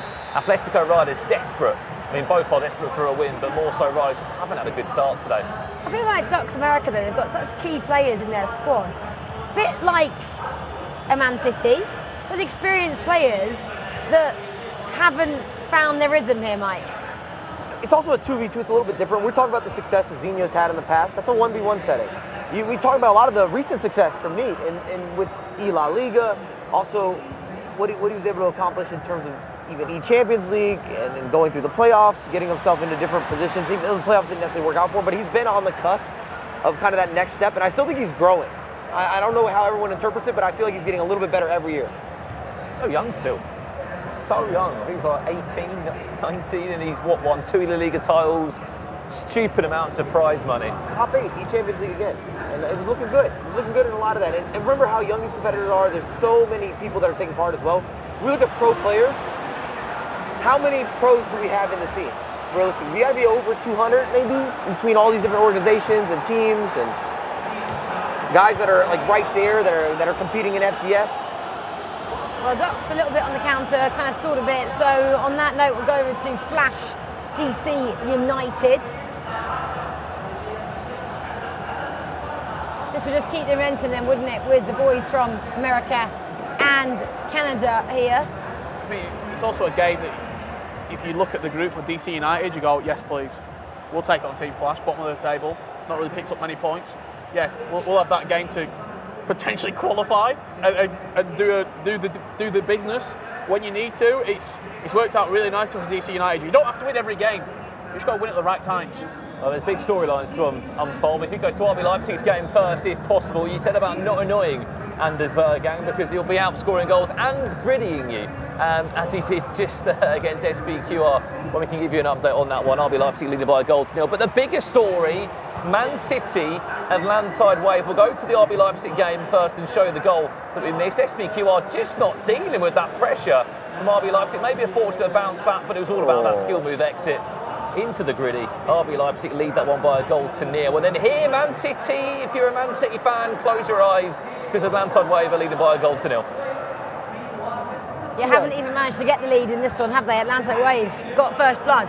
I'm still stuck on that crispy body feint, splitting the defense. Beautiful goal from RB Leipzig.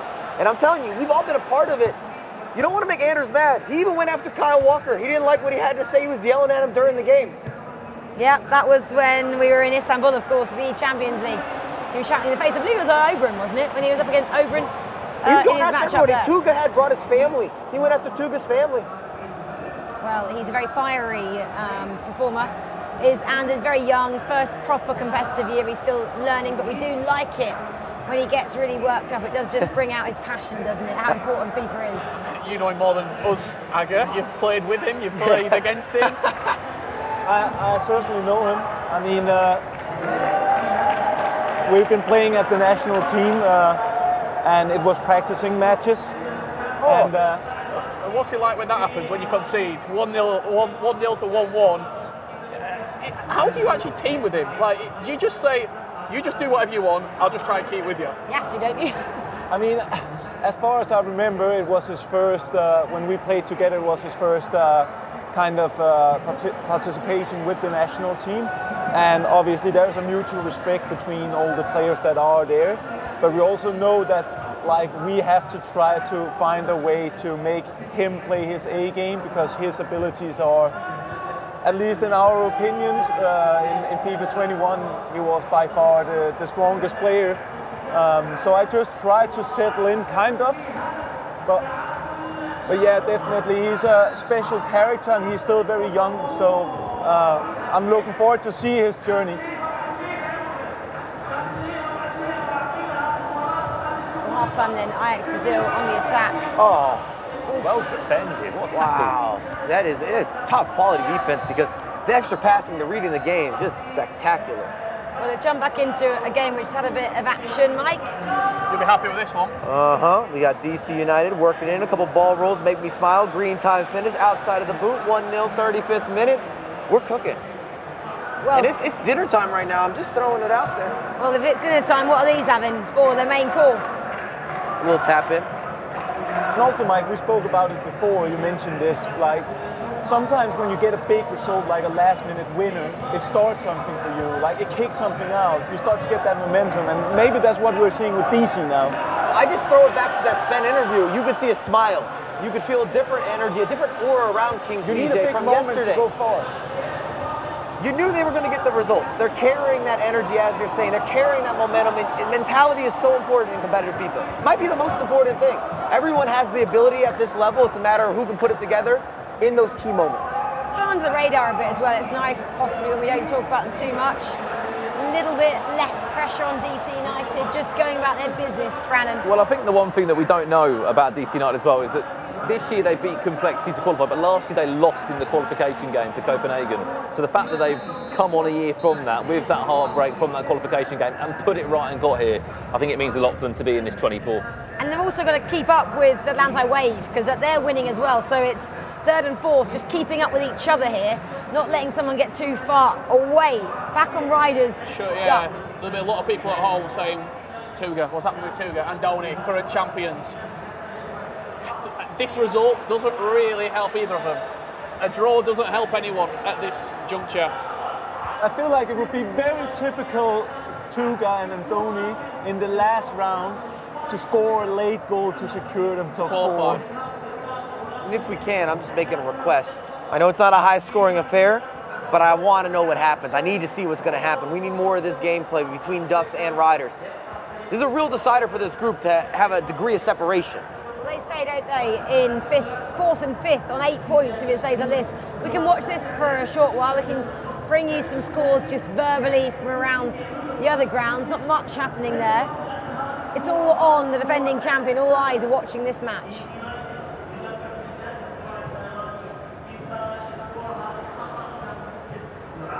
just wait then, let this one breathe a little bit, boys. Yeah, I'm intrigued because we've not seen that level that we expect from Riders and Atleti. Again, just on the edge of the box, can't quite manufacture an opportunity. Back out wide, Russo had whipped into the box, but it's just going to fall nicely for Dux America. And again, we reset, we wait. Will there be a late goal? It's been drama-filled all day today at the Club World Cup, from Fnatic being eliminated in the last kick of the game, potentially to someone qualifying. Another goal, though, around the grounds. Does come that Atlanta Wave Man City game.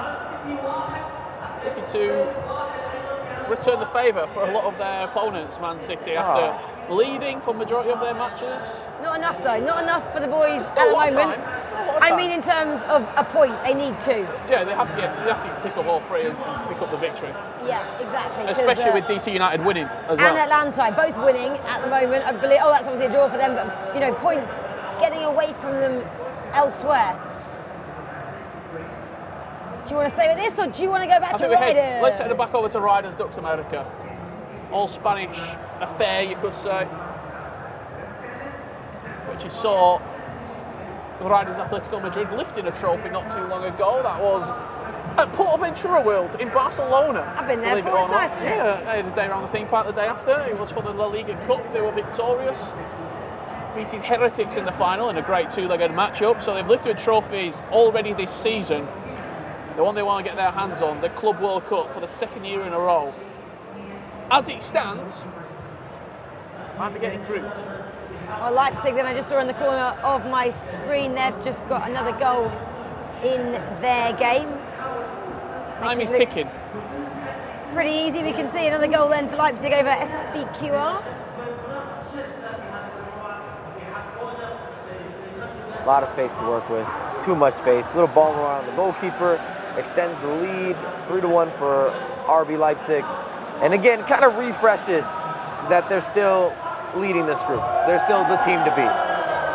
Well, this one then is about who is at the top of the table in Group D. Is it Apogee Poland or Brøndby at the moment? If Brøndby keeping the lead, it will be that team. 12 points to 13 at the moment. One is, you can say, two teams that are pretty much on their way through to the knockout stages. We'll give it to you as soon as we can. A goal from that Atlanta Wave game against Manchester City. Very important to keep an eye on that one. With so much on the line. Which way has it gone? It's gone the way of the French side. The ball's ricocheting and bouncing around the box. And R9 just somehow finding a way around Virgil van Dijk. We're joining this game live now. 20 minutes left to play. Man City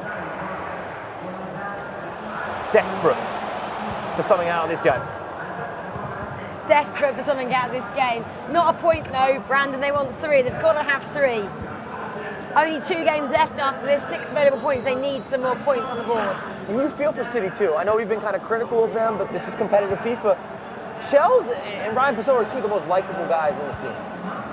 And they've had so much success throughout their career as well. Absolutely. On the attack. Oh, that wasn't what they wanted there. Stingray putting his hands up. What's that about? Match. Yeah, more than likely. Maybe just apologising. Friends, are they sitting next to each other? I'm not actually sure that proximity in the arena. 3-1 then. Let's go back to Riders. Still haven't managed to. Just had a couple of big chances from set pieces, no surprise. Whipping the ball into the box. Couple of headers. One hit the post, the other one with a great near miss. This is Dux America on the attack. And just slide up. Is that mistimed on the finish? What happened there? I think they had the extra pass as well. They might have hesitated, overthought it a little bit. And again, in the grand scheme of things, I don't think the draw does a lot for either competitor. I don't want to be someone that's just on repeat. Yeah, it's just not ideal. Timber Chan reigns out the arena. I love that he has fans in Saudi. A lot of them as well. A draw doesn't do anything for these 2 teams, as you mentioned. They're doing the wave. Mexican wave? Is that what they're doing, a Mexican wave? Oh, they're not Mexicans. The Mexican team, they were in attendance earlier on, weren't they, when Spen got to speak to those guys. He was practicing his Spanish. See that runner, middle of the pitch, he's made it. Decides to ignore it on this occasion, recycling the possession. Will we get a late win, a bit of late drama potentially here? Riders Atletico de Madrid, right to left, orange strip. Ducks America. It's early to play for the last attack, but I think that's what we're seeing. Yeah, and this is the only game, really, which we haven't been able to find anything. Obviously, Ajax Brazil still leading Goliath. We know what's happening in RB Leipzig. They're up over SPQR, and Atlanta Wave now have very much taken the game to City, 3-1 over there. 5 minutes left to play. Something has to give for Ducks America. The ball bounces nicely. Reverse Elastico in the box. Good tackle, good footing. And with that possession turnover, you probably think Tuga's just told Andoni, keep the ball, let's keep this last attack. I don't need to have that conversation. It's mental, you just know straight away. Will there be some late drama? Will there be a late winner? 3 points looks a lot more healthy than 1. There's only 6 left to play for. Gigi Buffon getting a run out at centre-back. There's not long left to go. If you're going to go, it's got to go now. Whipped out wide. That's going to do us 1 point apiece. And that's such smart defending from Ducks. They go with a little more of a press. It doesn't allow them to build up and get to those central positions that allow you for the entry passes. And the clock was against them, of course. I've been watching that one, Brandon. Man City, it's just not been happening for them.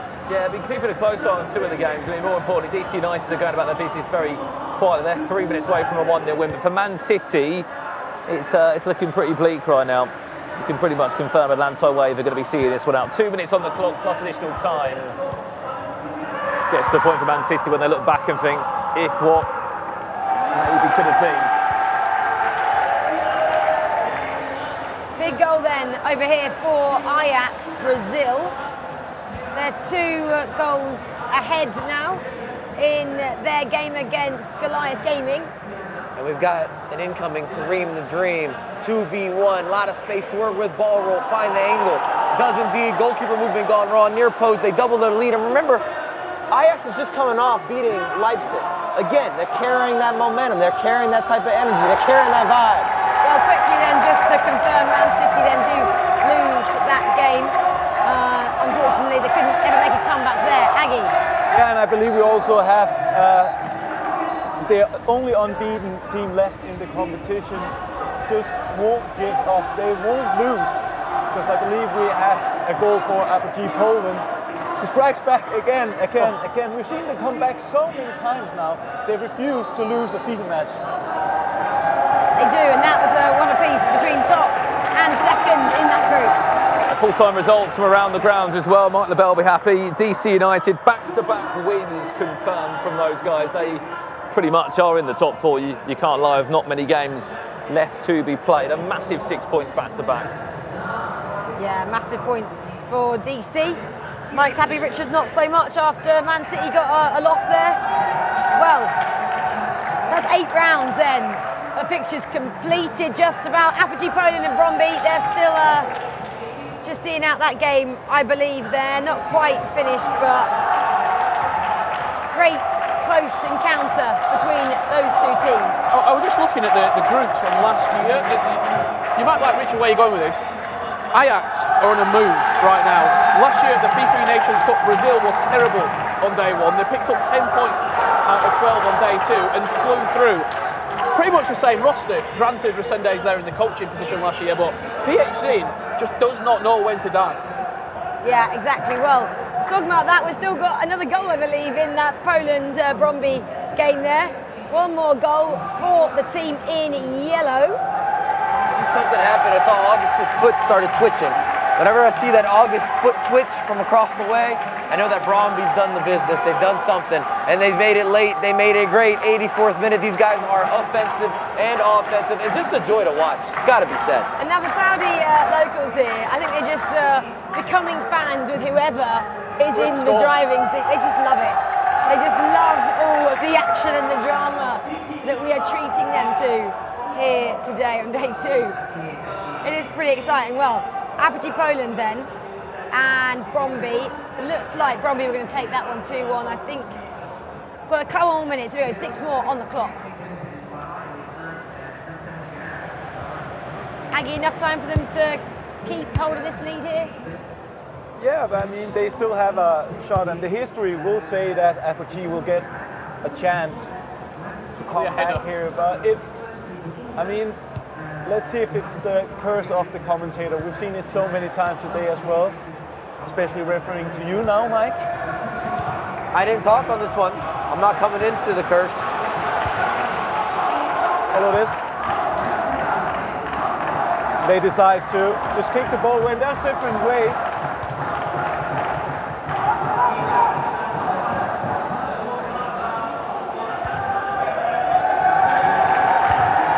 It's time to come in. Last chance!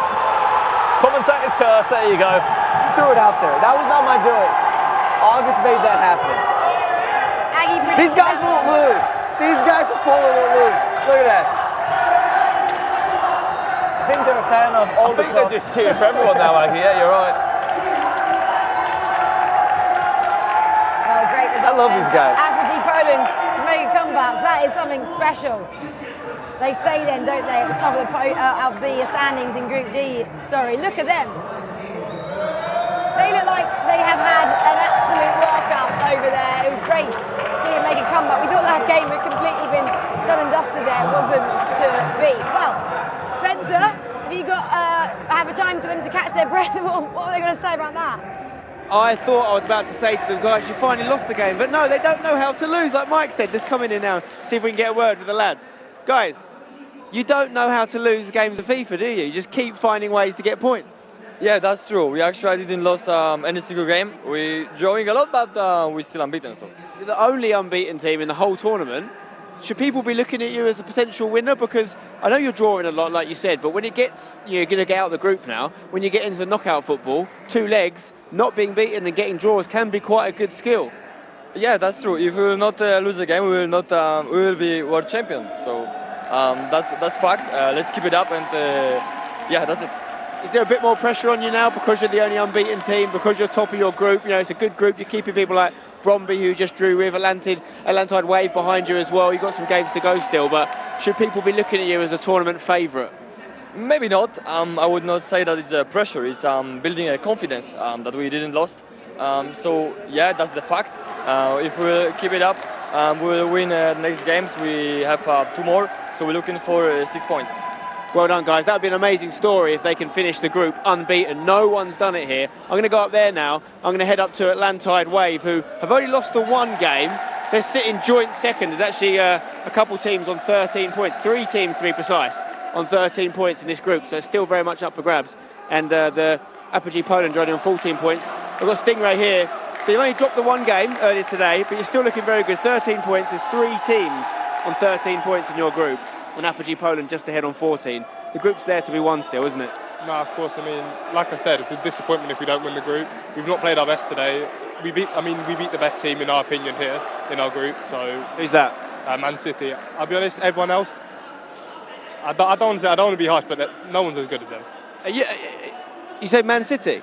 Yeah, Man City and us are the clear favourites in my opinion in this group. You know, Man City are almost certainly out of the group now. I mean, yeah, that hurts to hear. They're obviously my good friends, really close friends. That's why I'm wondering if you're doing a little bit of English looking after the boys, because they're sitting on 6 points, Flash obviously on 3. They've got to win both their remaining games. That would put them on 13. I don't think it would be enough because there's so many teams on 13. So I think City are probably out. So if you're saying they're the best teams in the group apart from you, look at the rest of the tournament, the other teams that are in it. Who do you fear? Who would you like to play in the final if you get there? I'll be honest, I would love to play Twisted Minds, obviously because the fans, that's something I drive to play in front of. Something I just play better in front of as well. I'd love to play them. Are you brave enough to give the Saudi Arabian fan base a little bit of stick if you're scoring against their boys? Of course, I'd love to.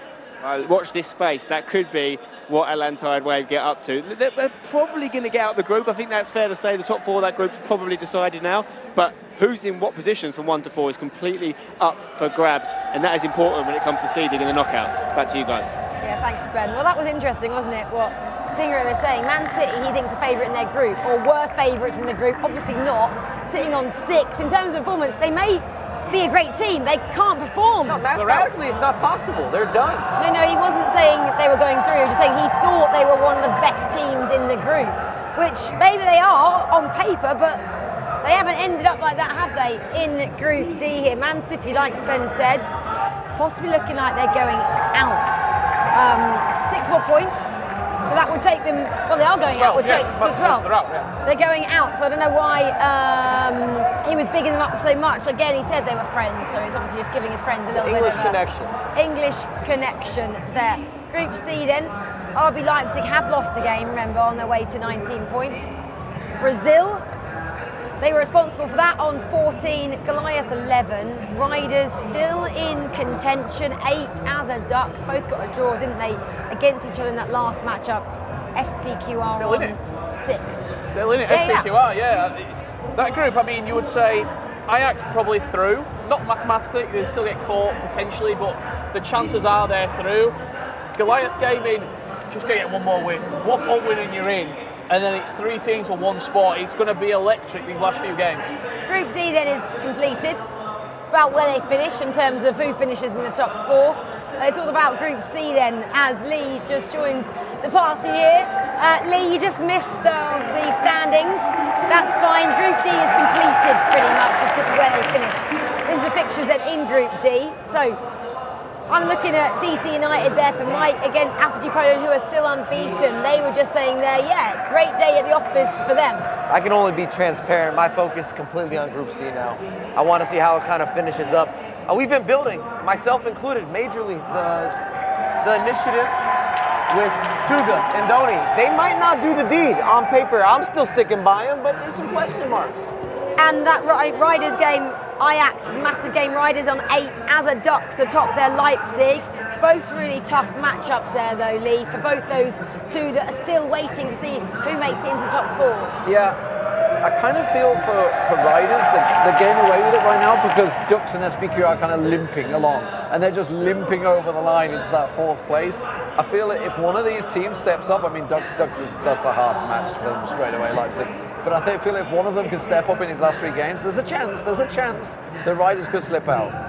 Well, Riders, no one wants to see them slipping out. SPQR though, Rich says they've still got a lifeline. Oh, absolutely. You're 2 points off. You've got a big game coming up, which you would think, let's just go and do something. For me, I had Ducks winning the group in our predictions. They're not going to do that, but I think they'll go through. I do think they're going to go through. Who's got the easier ride then? SPQR Goliath? Yes. They're sitting on the outside for you. I think SPQR potentially get 3 points against Goliath, and then Goliath might get brought back into it because they're not safe either yet. Really tough matches coming your way to decide the fate of the teams in Group C. We know Group D has been concluded there. There are still 3 teams who could mathematically make it through to that 4th position. The noise is just going crazy. It's going through the roof here. The local fans love it. I'm really struggling to hear myself speak. I don't know how the guys can hear what I'm asking. What are we cheering for? I'm happy that they're happy. Oh, they got the hometown. The hometown kids are there. They should be cheering. I'm not going to lie, I'm stressed out going into these games. In fairness, they've been cheering on a lot of teams. Like they were cheering on Apogee, they were chanting Apogee, and they've been chanting on RB Leipzig as well. So it's been pretty good to see. They're not just supporting the Raptors when they're not playing. They are here for the day, backing the teams. I love it. Oh, it's great to have, isn't it? The Raptors in there, actually just supporting all the teams in A and B. Well, I can see it behind me. The matches have kicked off in round 9. Go to DC then, Apogee Poland, my LaBelle, we'd love to see it. No doubt about it. See if DC can carry some of that momentum. You can't really say the Polish guys have ever not been ready, prepared, focused, dialed. We can keep inserting superlatives. They just don't lose games. They have so much heart. We can see all the games from us. I'm going to let you take this one, Mike. I'm going to watch this game on the left. I'm going to watch Group C. I'm going to keep my eyes on Ducks and Riders. Ducks RB Leipzig. I mean, this game, electric. I'll get you all the updates. I think we should move it into the mainstream game. I need to see some of this Group C action on display, how it unfolds. In a moment's time as we stick with the American one. But yeah, massive game here. What have you made then of Apogee, Lee? Why you've been sitting out and having a little watch backstage, still undefeated, the only team to be so. Yeah, only just. They just managed to sneak one in the last game, didn't they? Last moment. But yeah, I mean, absolutely fantastic stuff. This is what you love to see, and this is what comes out of Club World Cup and 2v2s, etc. You can get that young players that aren't doing so well maybe in the 1v1. I mean, it's a little unfair for Finn because he's done well in 1v1s, but you can have these young lads come through and absolutely play fantastic. And look at the team spirit that they have. Like this is a team. Like you can all talk about 2v2s, and you can look at sometimes they're like separated, and then almost looking at each other like blaming each other. But these guys are like all up, 5 of them, all sat there as a team, as a unit, and it's paying off. They're doing fantastic. Unfortunately for Mike, DC are down. Well, all right, they're going to get through. They're going to get through the group, so happy days. That's been done and dusted. Right, if we can go to a Group C game, I think Riders, Ajax would be a great one to go to. Any Group C game. Any game in Group C would be good to go to. Riders, IFC, obviously Ajax coming into this one, Nations champions. We heard a great interview from Resende. Obviously, he was feeling very confident after they picked up that win earlier on. But, you know, they've actually played a lot better today, I feel, than they did yesterday. Yeah, exactly. Riders then, Ajax, it's about Goliath and SPQR and Ducks RB Leipzig. All 3 games have massive meanings as we come to the end of day 2 here. Just 2 more matches to go for each of these clubs. Has that been one of the household or one of the run-of-the-mill type of ways that they create space here with those deep switches outside of the boot? Goalkeeper movement was on point. And not that there's ever a good time technically to play Ajax, but Ajax has been phenomenal today compared to yesterday, so it's really not an ideal position if you're a Riders fan or an Atletico Madrid fan. You're running into a team that has been getting into full flow. Could be a chance here for that to be full flow. Good save. Steady hands. It's got to be said. Well, let's see what's happened in the Ducks game. RB Leipzig as well. Oh, we got a penalty in one of them. Oh, it was saved. Maybe we can see that save. It's Goliath SPQR drama unfolding in that matchup.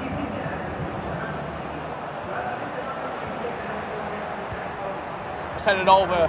Ducks America against RB Leipzig. This was the penalty, how it was given, foul in the box, and only a yellow card. Stepped up to the spot. Where'd you fancy? Left, right, or middle? Top right. Unfortunately, you didn't see the clip. Straight down the middle.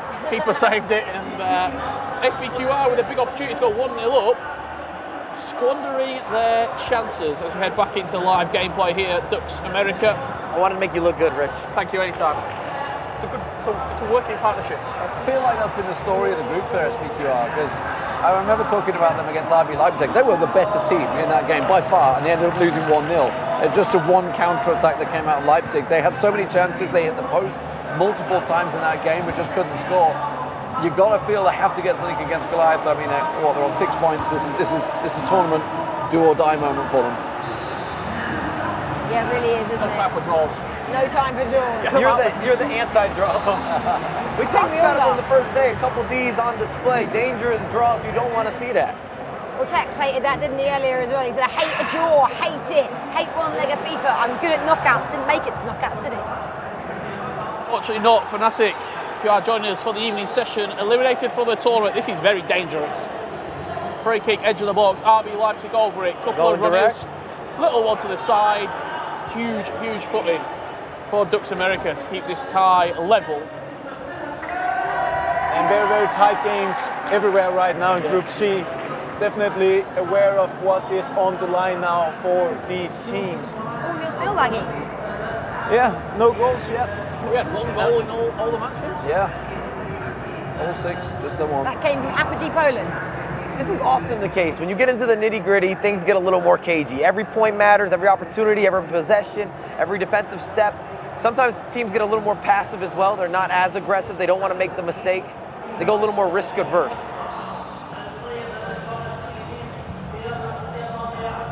SPQR then with a short corner. Can they break down the Giants, the Goliath Gaming duo? Everyone just seems to be defending better now as well. Like, almost, the teams have switched on a little bit more. Like, okay, let's stop messing around now. Like, we actually need to focus up now. Like, this is it. It's almost like they've played a lot of games in groups, and they're a bit more teamwork. Those easy goals are not coming anymore. SPQR, another chance for them, but just not quite working. They're not even recycling it. They just keep trying to stay almost straight down the middle, and it's just, we were talking about this, August, obviously in the back room before. They're talking about like these set-up goals that you get, these nice crosses that we were seeing actually earlier on, yesterday and today, but they've just seemed to, like you said, everyone's almost gone into shutdown mode, and then they're just sort of like closing it down and just going for the route one effectively, just straight down the middle. Well, Group C is where it's at, but there are a couple of goals coming through now in Group D. Atlanta Wave then first blood over Bromby. Let's go back to C matches and see what else is happening. Are they all half-time yet? They're all on half-time over there. Let's stick with them for a short while. A little bit of a delayed kick-off at this one, as every other game does take us into the halfway point. Bromby and Atlanta Wave both through in Group D, both comfortably into the knockouts. Now you're probably looking who we're going to be facing. Group B, if you want to try and get top seed, but you're going to be rewarded with the next seed game. Like you can sort of, not necessarily pick your poison for that knockout game, but you've got a little bit of intel on who you could be facing.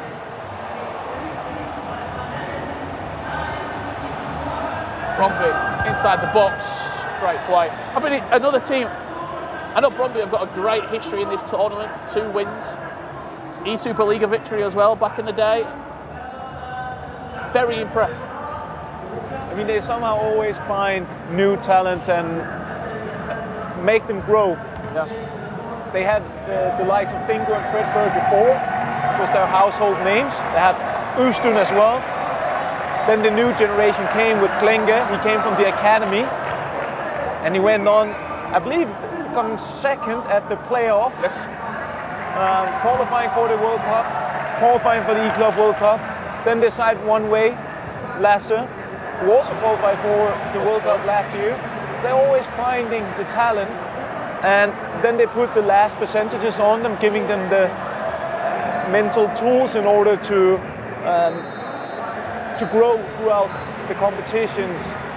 So very impressive from Bromby, and it's a strategy. It's something that they're discussing every year, how to improve. A huge club in FIFA esports. Back in Group C then, Rich. Back to the big boys that were trying to get through and defend their title. We've been digging this up a lot, haven't we? Stuff is happened, yeah. Draws all over the place. Riders, Brazil. Ajax Brazil here. It's going to be one of those moments where everybody scores at once. You're also probably looking around as well going, okay, that's a draw. Like, you'll not be doing it in game, but maybe in a pause, just a little. Maybe a coach. Look around. Coach might give you a heads up. Coach just a tap on the shoulder. You're like, it's a goal, mate. It's been a goal. But that doesn't help anyone though. So they, I don't know if that would just stress them out a bit, because actually doesn't give anyone an advantage. Especially if I was going into the last game, the final game. I know what I need. It's good to know what's happening in some of the other games. Maybe not every update, but if there's a key moment, 75th minute, tell us to cue that pause. We'll wait it out. I've seen that happen at competitive events. I'm going to have to go down if the last game. Get your calculator out for the last game, Rich. We need you there. You hear football players talking about it, right? They go off the crowd reaction. They're like, oh, I think there's been a goal in like that other match down south. There's different things happen. There's different ways of communicating. But Ducks up against RB Leipzig. It's a tough task for them, obviously, to try and keep their hopes alive, to come up against what has become one of the favourites. Obviously, you've got to talk about Basel and one of the favourites, obviously top in the group over there. No, you're not having any mind. RB Leipzig comes in with so much favoritism. You have the world champ, soon to have a new champion at the end of these few weeks here in Saudi. You also got Anders, who's probably been the most hyped player that we've had in the FIFA community for the last 2 or 3 years, because remember, came out of the scene, wasn't old enough to compete, undefeated, 500 plus games of foot champs. We're just waiting. We've been waiting. And then he's arrived and he's lived up to the hype this far. Well, let's go over to Riders then and see if anything has happened over there. No, is the answer, Rich? Not really. 65 minutes on the clock. All 3 games, you didn't see the other 2 matches in pauses at this current moment. I just got a leg grab from Mike LaBelle. I thought you might have been a chance there, brewing. Well, your legs start moving a little bit too much for me. The couch was shaking. Can we get the Saudis to start chanting, "We want some goals" in Group C? Come on, boys. No one's listening to me. Oh, well, let's go back and watch this then. As we said before, one goal changes every single implication in this group. Yeah, it's true. It could just be huge, that one moment, whether it's even RB Leipzig getting a goal at top of the table against Ducks, and then Riders know they've got to go and win then. There's an opening for them. The door's open just a fraction. Ajax come forward, just dinked out wide. Will there be a ball into the box? A couple of player locks inside the area. Just falls out of play for a goal kick as we go into a pause. A couple of goals in D though, Rich. None in C, couple in D. Again, Bromby. I think they've scored every single game they've played, right? Yeah. They've been scoring for fun in some games as well. One of the very high-scoring teams, but as I say, both through, it's all about position. Is this it? Is this it? Ducks America coming through. One-on-one, scoop. Oh, great goalkeeper movement. I was just about to say, the goalkeeper movement's outstanding. And he green timed it. Yeah. Did everything by the books. But I wonder, they're really going to have to do some multitasking in the last round if these results stand here, because there are going to be so many different scenarios, and they have to play a game of FIFA as well and win it. The side that we've not really spoken about, we see them here, SPQR. If they get a win in this game, they're in the conversation, like well and truly. But if they draw, that's it, they're out. I don't think they've got a chance, because they're what, 6 points, I think, 6 and 8. SPQR? Yeah, 6 and 8. They're in that group. We're looking at these games. Leipzig, a draw doesn't change where they're going to finish up. I don't know if it really gives Ducks a bump either. A draw would be good for Goliath and their affair, adding to it just another game under their belt. Riders really can't afford a draw. I mean, Ajax has a little more leeway to work with. You're just leaving the door wide open. Goliath on 11, they're still not comfortable, but you know, another draw, stick them on 12. I think 12's enough. 12's enough. We got a lot of guys battling with 8 points, 6 points. They haven't made it to the double digits, and you're running out of time. You only got one game after this. Also, the fixtures as well in that last round. SPQR versus the Riders. That could be a win to qualify matchup. So head back underway. So many pauses in this round C matchup. It's stop and start in the final 15 minutes. Why do they keep pausing so much, Rich? Probably just to recompose, in all honesty. Sometimes just you've got 20 minutes left to play, you see the ball go out of play, okay, get the quick pause in, the captain has the control over that. As Ajax just crowded out inside the box. That is what Hollywood said actually about Fnatic. I said, was it you paused? They said, no, it was Fnatic trying to frustrate us. You take that time then as well. The big reason that we're not seeing the goals is because neither team is committing those additional bodies going forward. You're not seeing a lot of pass and move. You're not seeing as much as some of the direct play. Is it over top? Oh, it's left it too late, yeah. And then we've had a lot of that too, mishandling of those big moments. Extra touch, wrong skill move, wrong pass, wrong pick out. And that could be the nerves, that could be the pressure. It's not what we've come to expect with a lot of these teams, but it's just been the reality of these matchups. Ducks then with quite a few step-overs there, trying to keep the ball, didn't manage it. Back with Leipzig. That could be an elimination. You can hear what's happening, can't There's you, behind an update. us? We've got a goal. Let's go then, let's go to it. Let's have a look at that goal. It is obviously Goliath versus SPQR. SPQR currently sitting on 6 points. Goliath on 11. This would be Goliath going through in style. They'd go through second in the group if it stays this way at the moment. Because that's obviously a 3-pointer. Everybody else is just drawing. Yeah, be up there with Ajax. Yeah. Yeah, Ajax, RB Leipzig and Goliath all like 17, 15, 14 as it stands, I think. And if there's a tool shed, Goliath's kind of the wrench that you threw it in there. None of us really expected them to do what they've done. And they had the consistency on both days. They score goals, they keep clean sheets, they're closing out matches. They've had the razzle and the dazzle. They'd have those beautiful intricacies when needed. It's very interesting to see how they play together, because Kailan is like one of these flair players that can spiral very quickly in solo 1v1s, but he's got Bianchi alongside him to just calm him down in those heated moments. Very talented player, just can't quite get it going, and the teamwork is just working for them. That's what's making it go. It is just about these two teams now, Riders, Ducks. Nothing has changed in this at all. It's a wrap. Riders then finished 0-0 against Ajax, so we stick with 14 points for Ajax and 8 for Riders. It's about Ducks now. 3 minutes left. A late goal. Do you see it coming? And Riders missed a 1v1. You see it roll back, 90th minute. They're rewatching it now, going through the replays. What went wrong for them? They've also, just here with Ducks, they've been keeping the ball 4, 5, 6 minutes, waiting, holding for this final attack of the game. Spanish community would erupt if a goal goes in right here for Ducks Gaming.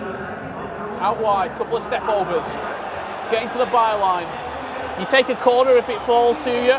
Getting down the byline, dangerous area. Good defensive work from RB Leipzig. 2-0 in the clutch moments. All just get a point then, Rich, don't they? So all just edges up 1 point. It comes down to the last game, like it did earlier on. One more game still going though. Goliath, SPQR.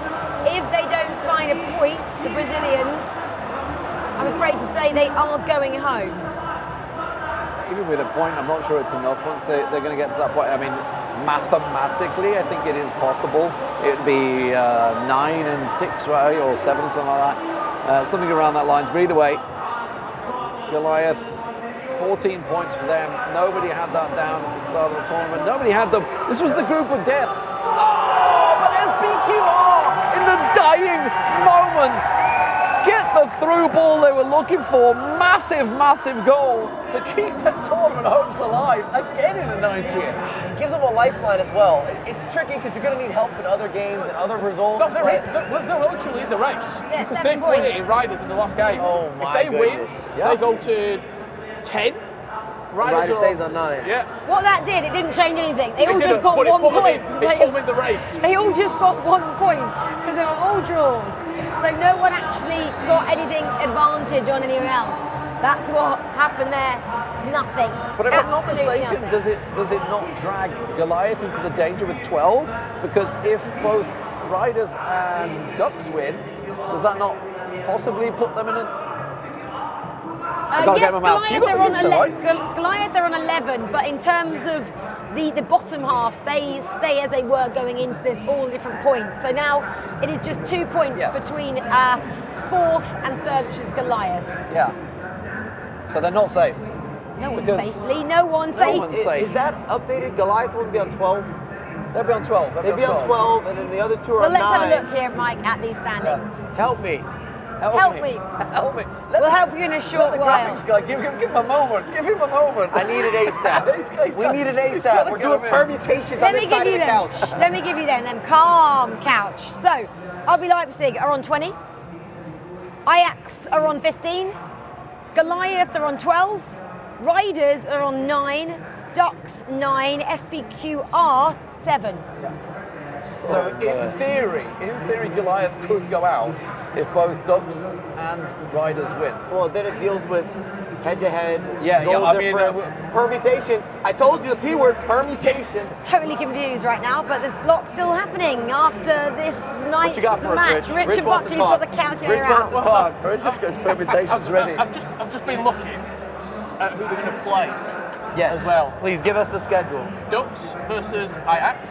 Yep. We go RB Leipzig against Goliath, and then SPQR Riders. That's the final round. Well, final round is still to come. Sven, though, is down there as always with all drama. Where are you going? Riders, please tell me you're going to go and speak to those boys. I'm right next to them right now. I've got the Riders guys and Tuka specifically right next to me.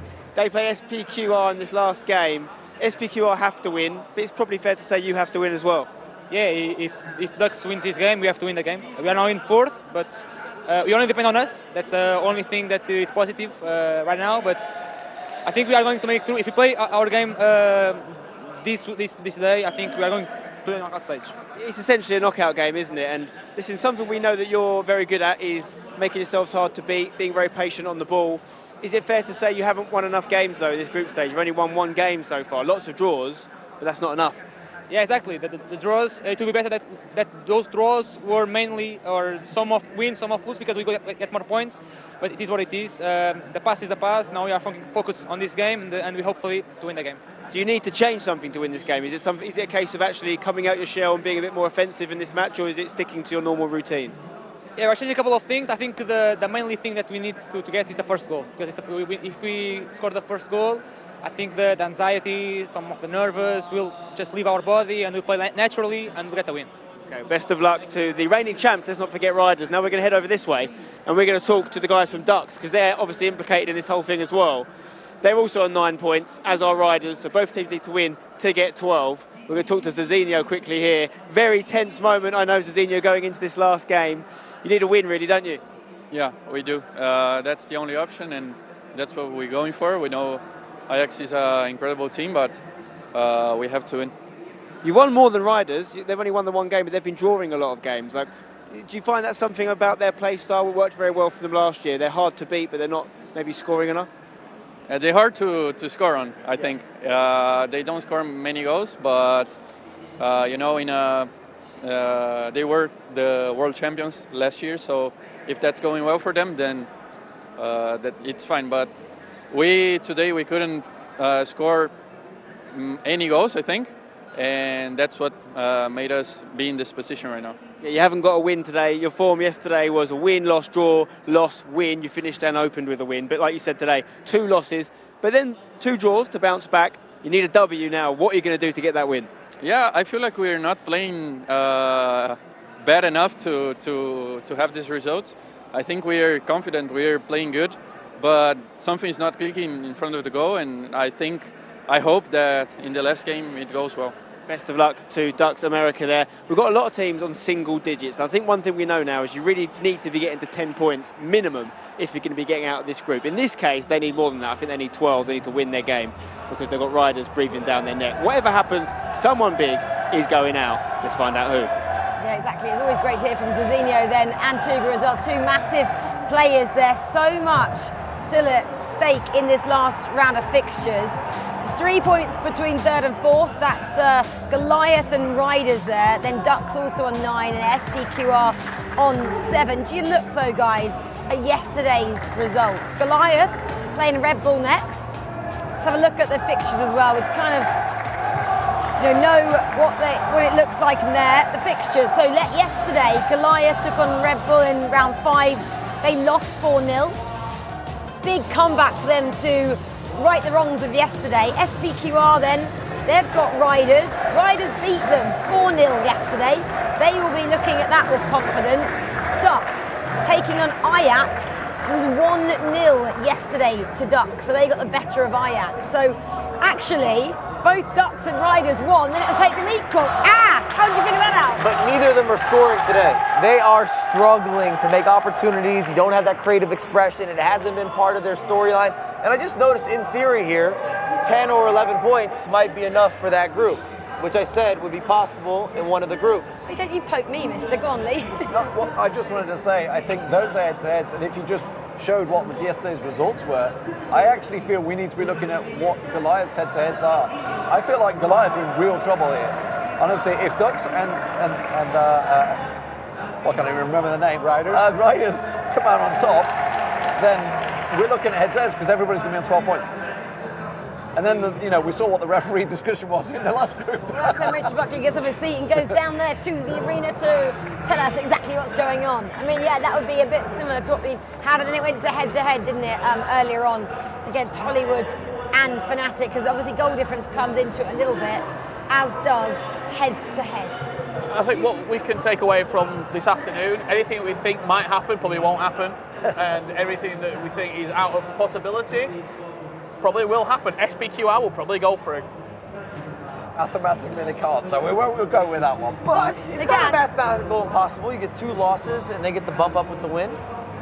Yeah, they're on 10 7 points, 9-9. Okay, yeah, right. Mathematically possible, Lee. Still give him something. Give him some coffee over there. I got this. I got this locked in. I'll let you take this. All right. I'm going to do the math. No, it is. Shortly on the calculator. If SPQR beat Riders, Tell me more. Tell me more. They're on 7. So that takes them to 10. Riders stay on 9. And then that would mean if Ducks lost to Ajax, Ducks stay on 9 and Ajax just progress to the top of the table there, and they would go to 18 points, sorry. So we've got 4 teams in danger, basically. 4 teams. Yeah. Goliath, Riders, Ducks, and SBQR. Stay with us, please. I know lots take in there. There's a record. There's a record as well. Don't forget. We could be seeing Leipzig going through with the most points. I believe it was 21, or was it 23 for Basel earlier on? Last year's record though was 25, though. I mean, 25 21 for Basel. This year. 21. Yeah, 21. For confirmation. As the mathematician, I'm going to do the permutations. I got the phone out. I'm doing calculations. I'm ready to do all sorts of the shuns. Are you saying Basel or Basel? Are you going with the herb or are you going with the full It's team? Basel. I like them both. As someone that's been there multiple times, it's Basel. Okay, Flex is traveling over here. You see it? To be honest, I like Basel. I like Basel. Well, let's have a look then at how groups A and B finished earlier on today. It was drama if you did miss that. Absolute drama. This then was for a spot, wasn't it, in the round of 16. That was how it was decided. Hollywood, 92-minute goal there. Tex did not expect that one. Hand on his head, Diogo there. Can't quite believe it, and we know actually what unfolded after that. Diogo subsequently left Fnatic. So massive drama. Hollywood, the guys from Australia, going through to day 3 here. And Mark actually said he's never been grouped before, so that record still stands. Great record to have in Championship FIFA as well. Well, all the matches are starting then for our 5th and final fixture. Is round 10 for groups C and D. D is done and dusted. It's just where they finish there. It's all about group C. 4 teams in it. Right. Here we go. Let's go. Yeah. Ajax Ducks America. Obviously, must-win game for Ducks America. We just heard from Zizinho. They all know, like it's win. Your future's in your own hands. You gotta win the game. It's as simple as that. That's the most you can do. Sure, it might be a case that they win, and we see Riders picking up a win anyway, and it doesn't count. Obviously, then we start looking at head-to-heads, etc., and figuring it out. But as Riders are still holding out 4th place, it means their head-to-head, I've got to assume, is better than Ducks already. Mike, the mathematician, he's working all the permutations out right now. There's a lot of question marks.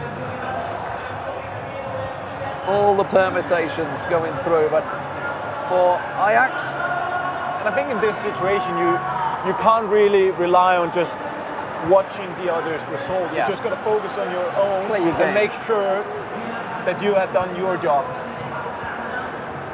I mean, for me, I think you're doing your own job, but there's also that little bit of looking around at the screen. How's that game getting on? Just a little flick at the corner of your eye. Yeah. Like, I just think you're losing a lot of focus if you start to... It's instinctual.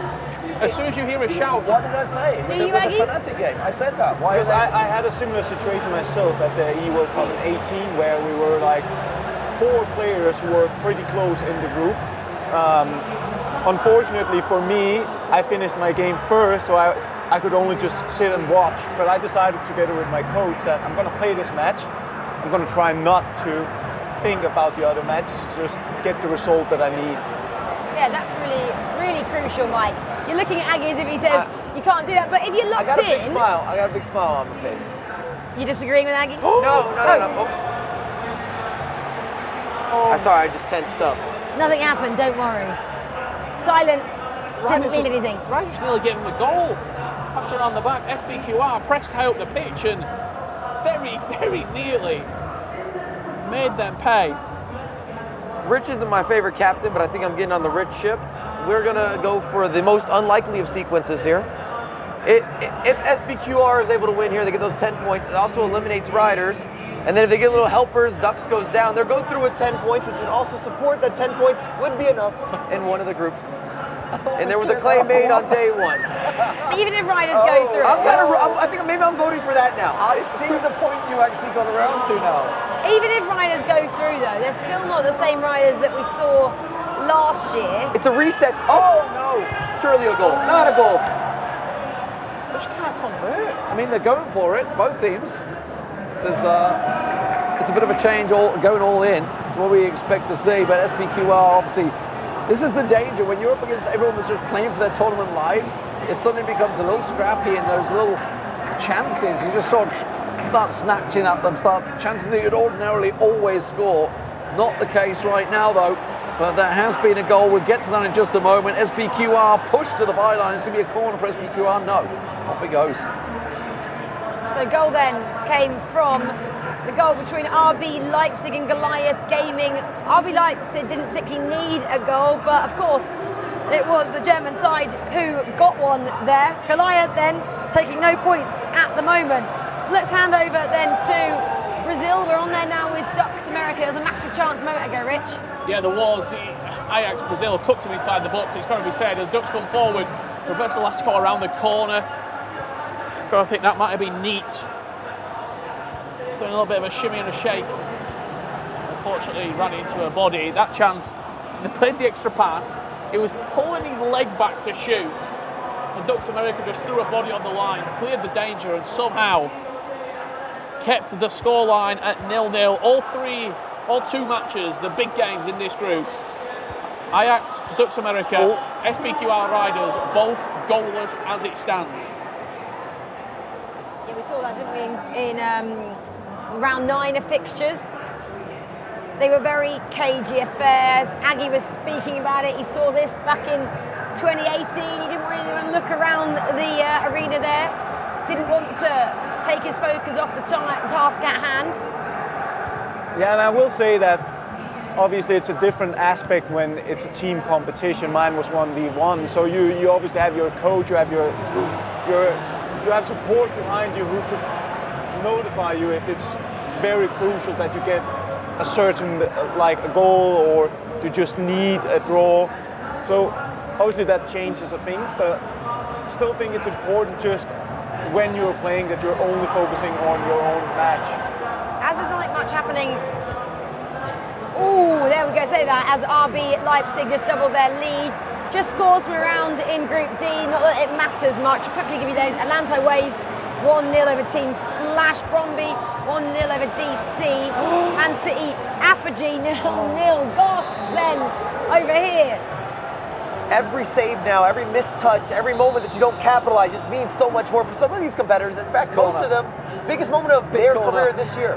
Big corner for Riders. They've scored a couple of goals already from the corners here, which is why you see them taking their time. They're really trying to work the position.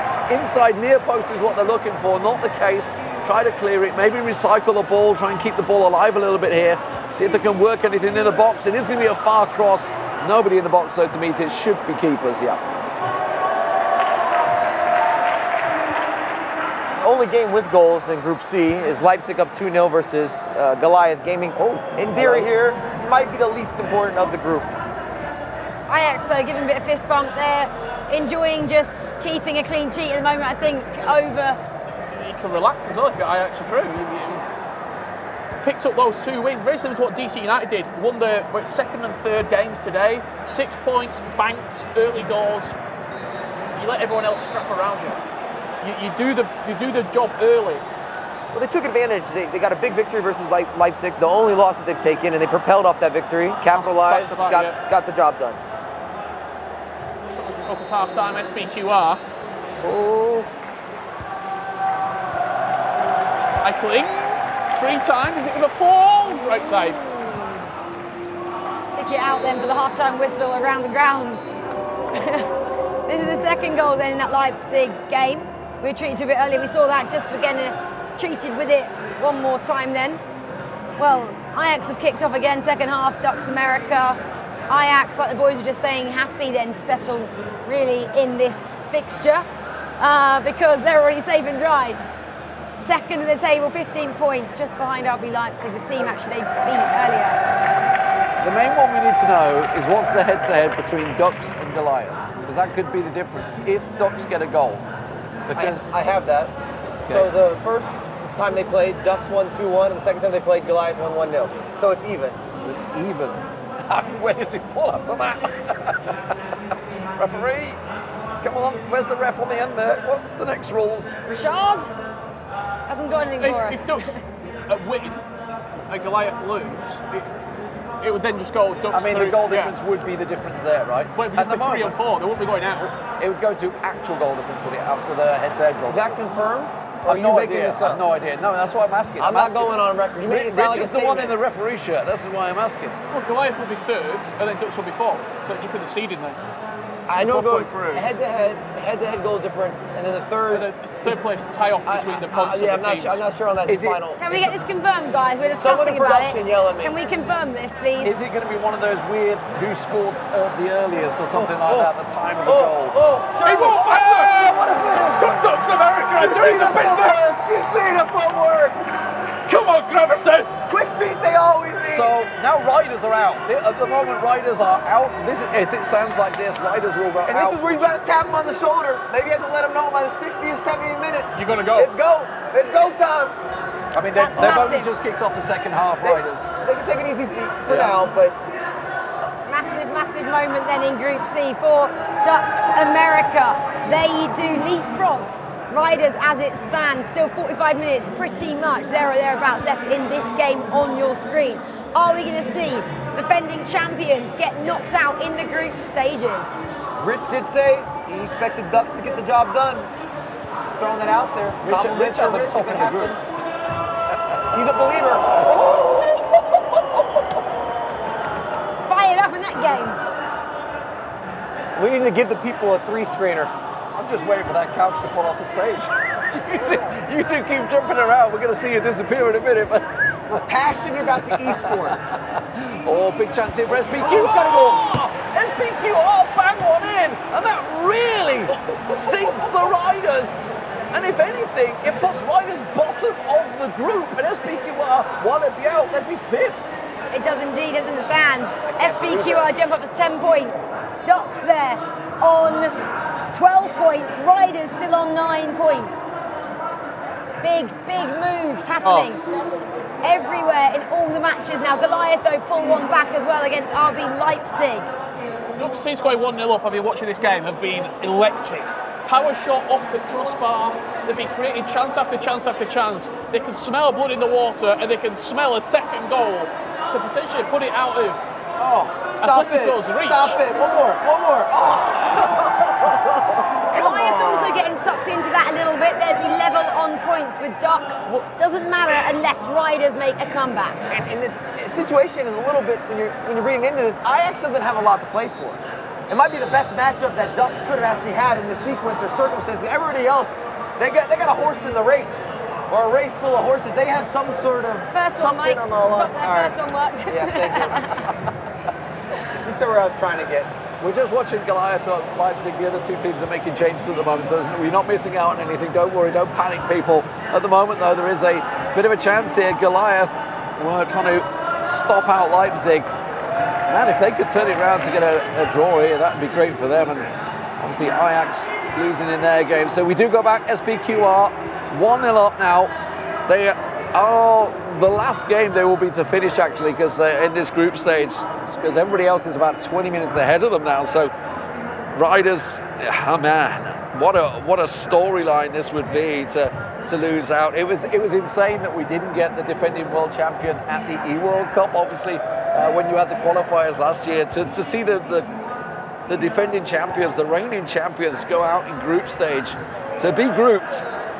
Massive for Tuga, who himself is playing in every single competition at this game as 8 here in Saudi Arabia. They have to get an opportunity there. It opens up, right player, right time, right position, wrong pass. Do riders know? That's the question as well at the moment. That they are out of this. Obviously they know what's happening in their game. Do they know what's happening around the grounds? They're looking for an equaliser. SPQR then take it away from them. Not falling for riders at the minute. They're keeping the pressure up. They change formation. They're going for it. More bodies in the final third, but it just doesn't seem to be straight pass. Aggie, have you been there sometimes? A tournament just doesn't go your way. Yeah, I mean, there are some days where it's just not clicking, and you're looking for solutions, and it's very methodical players, both of them. So they've been trying plan A, plan B, plan C. I still don't want to count them out, just because it's them, I'll give them the benefit of doubt, but time is running out for them. But I think we'll see constant pressure very, very soon from them, just going all out attack. And if they can get a 1-1 goal, I think there's definitely opportunities for them. And we heard from Zizinho when he was talking about the Riders, and he was like, yeah, they're a great team, they defend great, but they don't score too many goals. And now they're up against it. They have to change their mentality. They have to get off that line. You know, he said if it's working for you, that's great. Well, it hasn't worked for them in groups. They haven't had the wins. They've got one win in the entire 10 matches so far. 7 minutes left to play for Ducks. 7 minutes to hold on to that lead. They win that game, they can smell the knockouts. So SPQR are doing them a massive favour at the current moment, and it could be too. SPQR on the edge of the box, the extra pass, twisting, turning, opening up the space, good defending. And the counter Riders, they're trying to look for something. We're coming out of a pause on Ajax Brazil Ducks. We're going to switch over as soon as we get a chance to, unless this mounts to anything for Riders in the yellow. No, SPQR back, passing it back to the keeper. Oh my gosh! Big goal. Luck. Big goal. That was luck. I can't believe it. Lifeline. What?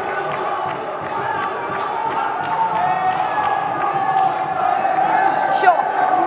They're going to be full pressure, constant pressure, team press on, double teams, bringing everything to them. Let's see if we can get a replay on that. Tuga and Andoni don't really know what they've just seen, neither can the boys from SPQR. I can't believe that's the heroic moment. The counter press is on. They can't buy a goal. You see the bodies running, goalkeeper with the clearance, wrong time to hit it. Oh my goodness. Wow. Talk about some good fortune. That doesn't happen, does it? The FIFA gods were on their side. At this level, that is something else, Aggie. What did you make of that mistake? Yeah, you can't make those mistakes, and especially not in this situation here. But I've been speaking about it, and I told you guys, Tuga and Andoni, last minute goal, 2-1, getting past the groups. It's not enough though. You heard it here. Ducks. Oh, great chance. Not enough, Aggie. Not enough still. So, as it stands, it would still be Ducks, right? Still be Ducks, not Because enough. of the win. They're winning. Because of the win. So it's still a win is still There's required still for Riders. 15 minutes left. Yeah. Riders need one more goal. Ducks have 4 minutes left to see out this. Ajax on the attack though. Defended very, very well, have Ducks in this game, but Ajax have thrown bodies they lost forward. That's dangerous. I mean, a goal here would obviously nail the Ducks, but they've got to be very careful to play this one out. Just keep possession, look for that last play. Or anything, just play out the game. Just keep hold of the ball. Don't let Ajax have it, and that is exactly what they're now going to do. They're going to try and run that clock down, wait for that extra time, and just kick it straight out. Get that whistle blown, get those 3 points done, and then it's all on the Riders. Last chance attack perhaps here for Ajax. No, it should be cleared. The danger should go out. And that will be Ducks America picking up their points. They've done their job. And now it's over to the Riders to see what they can do against SPQR. Riders need to score a goal.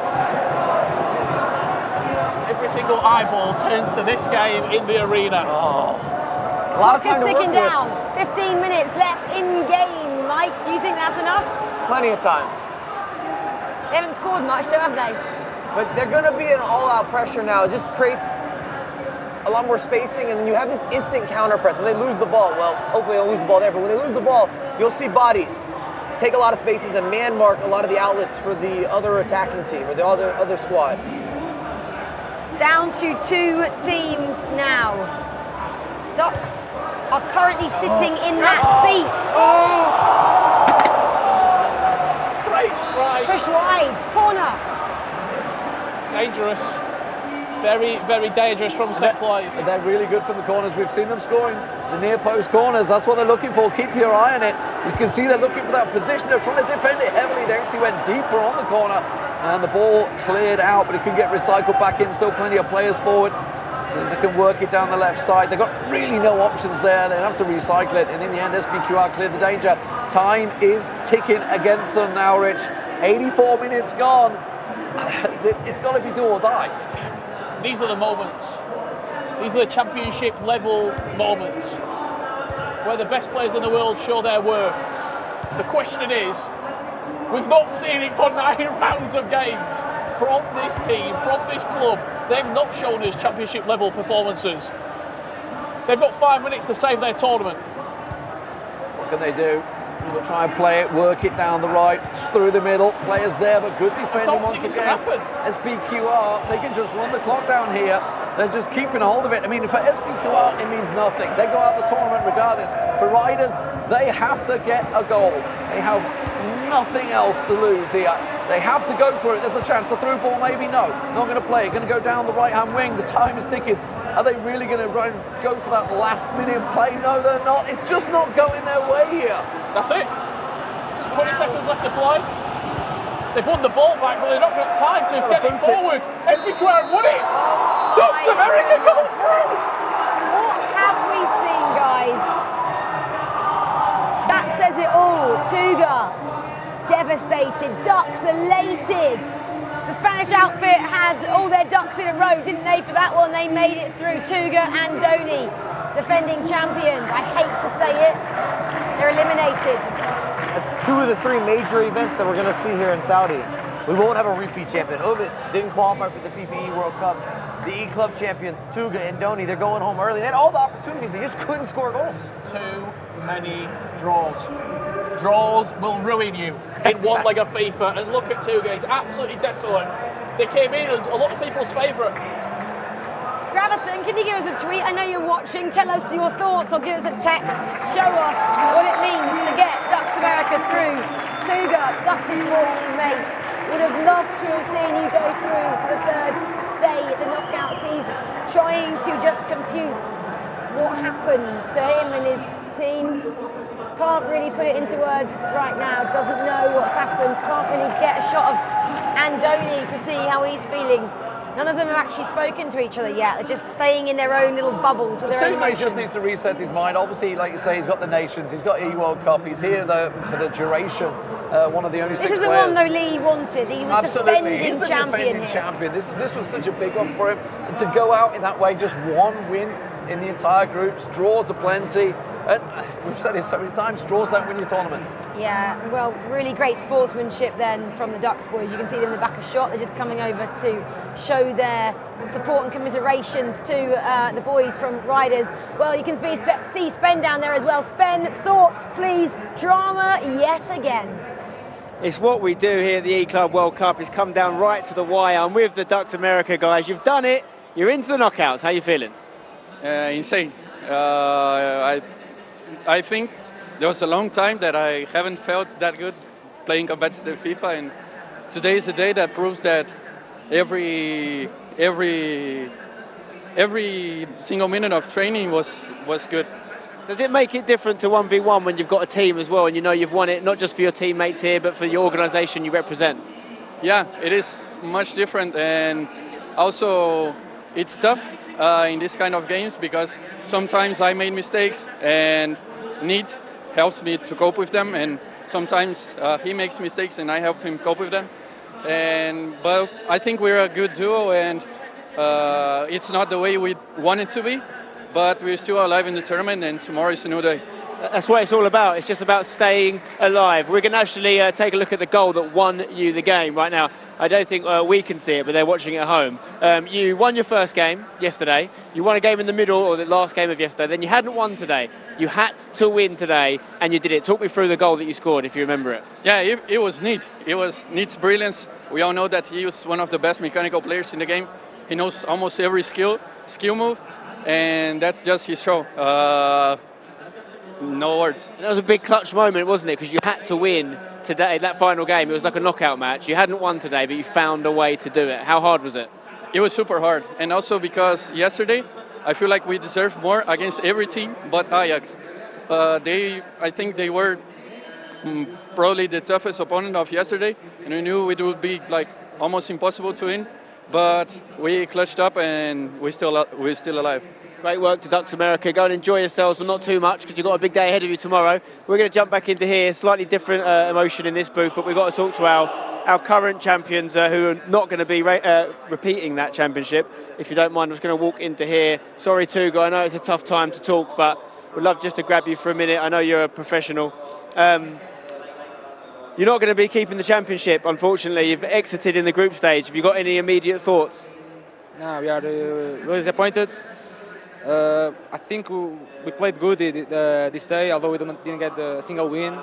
It's tough to take, but obviously we didn't play our best like in the previous year. I think in the whole season we played a good FIFA, but I think that the group was the group of death. Although it's not an excuse, obviously. I want to congratulate all teams that have made to the round of 16 and made the best win. It's not the last we'll see of you. You've qualified for each of the 3 events coming up in the next 2 weeks, so you could even have another championship like last year. It won't be the Club World Cup, but it could be E-Nations for Portugal, or it could be the E-World Cup. What would that mean to you, lifting a trophy again this year? Yeah, it will mean a lot. I'm looking forward to that goal, although I thought we could have a big chance of winning the DC Club World Cup, but it wasn't possible. It wasn't meant to be, and that thing we have to think what went wrong, to analyze the games and move on. Well done anyway. Great effort, Tuga and Doni, of course, and riders Atletico Madrid. We're going to go back this way, and we're going to talk to the Man City boys, who have also unfortunately left the tournament despite getting a win in that last game. Shells, I know it's probably an emotional time for you, but was it nice to close out with a win at least? Not really. I think we just kind of laughed every time we scored because it was like everything we worked on finally happened, but it was a bit too late. So yeah, it's just a bit of a shame. Any regrets with how this tournament's gone? Anything you could have done differently? Not really any regrets. We worked as hard as we could leading up to it. It just didn't go to plan. I don't think there's any regrets. We stuck with our formation that we learned and tried to and trained with, but yeah, it just didn't work out, so no regrets. Ryan, Man City were the only English football team here. There's other English players obviously representing different orgs, but it was England's only chance of glory. It was the chance of a quadruple. It's not going to happen this year, but you're so experienced at this tournament. You guys have been so good at qualifying again and again and again. How have you found it? Yeah, obviously it's a great event, but again, we've reached this stage 5 times now, and we just keep failing at like a certain hurdle. So it's something that we need to overcome. But again, I think we played all right in some cases. Just last minute, we conceded 3 goals or 3 games. We've lost last minute. So it's something that obviously if you end up conceding last minute, you're going to give yourself a difficult hill to climb. And yeah, it was tough. Yeah, it was a lot of close games. There was really small margins. What does the future hold for this partnership, Ryan and Shells and Man City? It's not in my hands, you know. I don't know. Like obviously, I love playing with Shells. I wouldn't change Shells for anybody. Like genuinely, for 2v2 events, you could tell me the best Dosari, Tex. It doesn't matter. I'll still play with Shells if that's something that was in my hands. But again, I don't know. Well, I love that commitment from you guys. They are a great team. And listen, unfortunately, it didn't work out today. But thank you guys for sharing the experience with us in the interviews. No more City, no more riders. We knew these groups were going to throw up some big upsets. That's exactly what they've done. But we do know who's going to be in the next round, and I can't wait for them. Back to you guys. Yeah, we do. Thanks, Ben. 16 now left. We start with 24, of course. Only 16 make it through to tomorrow. Massive upset then, seeing City. I mean, Atlanta Wave and Stingray said they were the biggest team. And then the defending champions, they're out if you're just joining us. No more riders, Atletico Madrid. The story, though, is Ducks, isn't it? Ducks America going through. It only took 1 goal as well over Ajax Brazil. And this is where that goal came from. It was about 55 minutes on the clock. Rich, go on if you would. It's just the brilliance of Nate. It really is. You give him the ball inside the box and you say, go and win us the game. Go and do us something magical. And for a lot of today, you heard it with Zazideo there, it just wasn't working. It wasn't clicking for them. They needed one moment. And in the knockouts, they're a serious task. I think they come alive in the knockouts. That's also why they made that shift. They made that switch. They brought Need in. He gives you something special, yes. And a lot of competitors can't replicate that. They don't have the mechanical ability. You saw 3 skill moves in quick succession. Goalkeepers land on the ground, he just taps it in a big moment, in the biggest moment. You have to have that, and there he was. He arrived. That's why you get paid the big bucks. They've got Diogo. What does he add in that third kind of man role there? Anything, Aggie? Yeah, he has experience as a player himself. He's been at many competitions, so they're a strong trio, and they definitely showed that today. Yeah, absolutely. Well, let's just clarify then who's going through to tomorrow. That's what everyone wants to know, who's still with us. So C and D up first, RB Leipzig, of course they go through. AFC Ajax, a little bit touch and go in the end, they go through. Goliath, wow, we didn't know if they were going to hold on to their spot. They do, as do Ducks America, courtesy of that man Neat. Well, in Group D as well, Lee, Atlanta Wave sit nice and pretty at the top there. Bromby in second, Apogee Poland, and Mike's boys, DC United. Let's go straight into A and B. Just if you didn't join us earlier, there was drama as well over there. Basel, Raptors, a local side, Footwiz, and Hollywood with that brilliant Hollywood ending. Napoli, Team Ninjas in pyjamas, Team Hullet Ninjas in pyjamas, Crow MX and Team Exceed by the skin of their teeth. But one thing's for sure, we're going to have a new champion for this year in the Club World Cup. We're still waiting to see who it is. Final thoughts for tomorrow. Any upsets on the card? Richard Buckley, quick. No, I think that the majority of the favourites will prove themselves in 2 legs of FIFA. Okay, well, we do know now, don't we, that all the permutations are set for who's playing who as well. Hollywood got a pretty tough draw. Yeah, they knew that though. They were just hoping to get into that. It might have changed. Have that draw, and they're kind of playing with house money, so to speak, because coming into today, no one, probably in the stadium, in the arena, on the show, in display, behind the scenes, production, whoever you're talking to, thought they had a chance. Sorry, I just slapped them in the face. Thought they had a chance to get out of that group. 1 point. One point. Lee, I'm going to take you. I was the biggest optimist. I was interviewing him. I was saying, I think there's something here. But Lee, there's a lot. There's a lot. Don't stop. It doesn't stop. I'm going to take you to D, because we didn't see much of D, did we, though? Wave coming out on top there. Yeah. Under the radar a bit. Great job for them. Yeah, I mean, you say under the radar, I think almost everyone bar 2 of us had them top in the group. They went a bit of a long way around doing it, but they got there in the end. Obviously, we didn't watch much of D towards the end there, because obviously C was where the drama was. But yeah, I mean, Atalanta coming out, Stingray, obviously we know what he's all about, getting that new partner, talking in English with Fuma, which we discussed yesterday, and absolutely it seems to be clicking there. But I mean, I just wanted to quickly say, we asked at the start of the day, I was talking to Aga, like, any surprises today, anyone shocks? None of us said, Fnatic are going out, Man City are going out, Riders are going out, not even thought of. One word, Aggie, on your boys, Bromby, they're still in it as well. Impressive. I mean, they showed up both days, they delivered, but I think they're also very aware of that tomorrow is a new day, everything is reset. I don't think they'll think too much about whether you finished 1, 2, 3 or 4th in your group. Anything can happen. Well, a new day tomorrow, isn't it, guys? It is knockout FIFA. We start with a round of 16.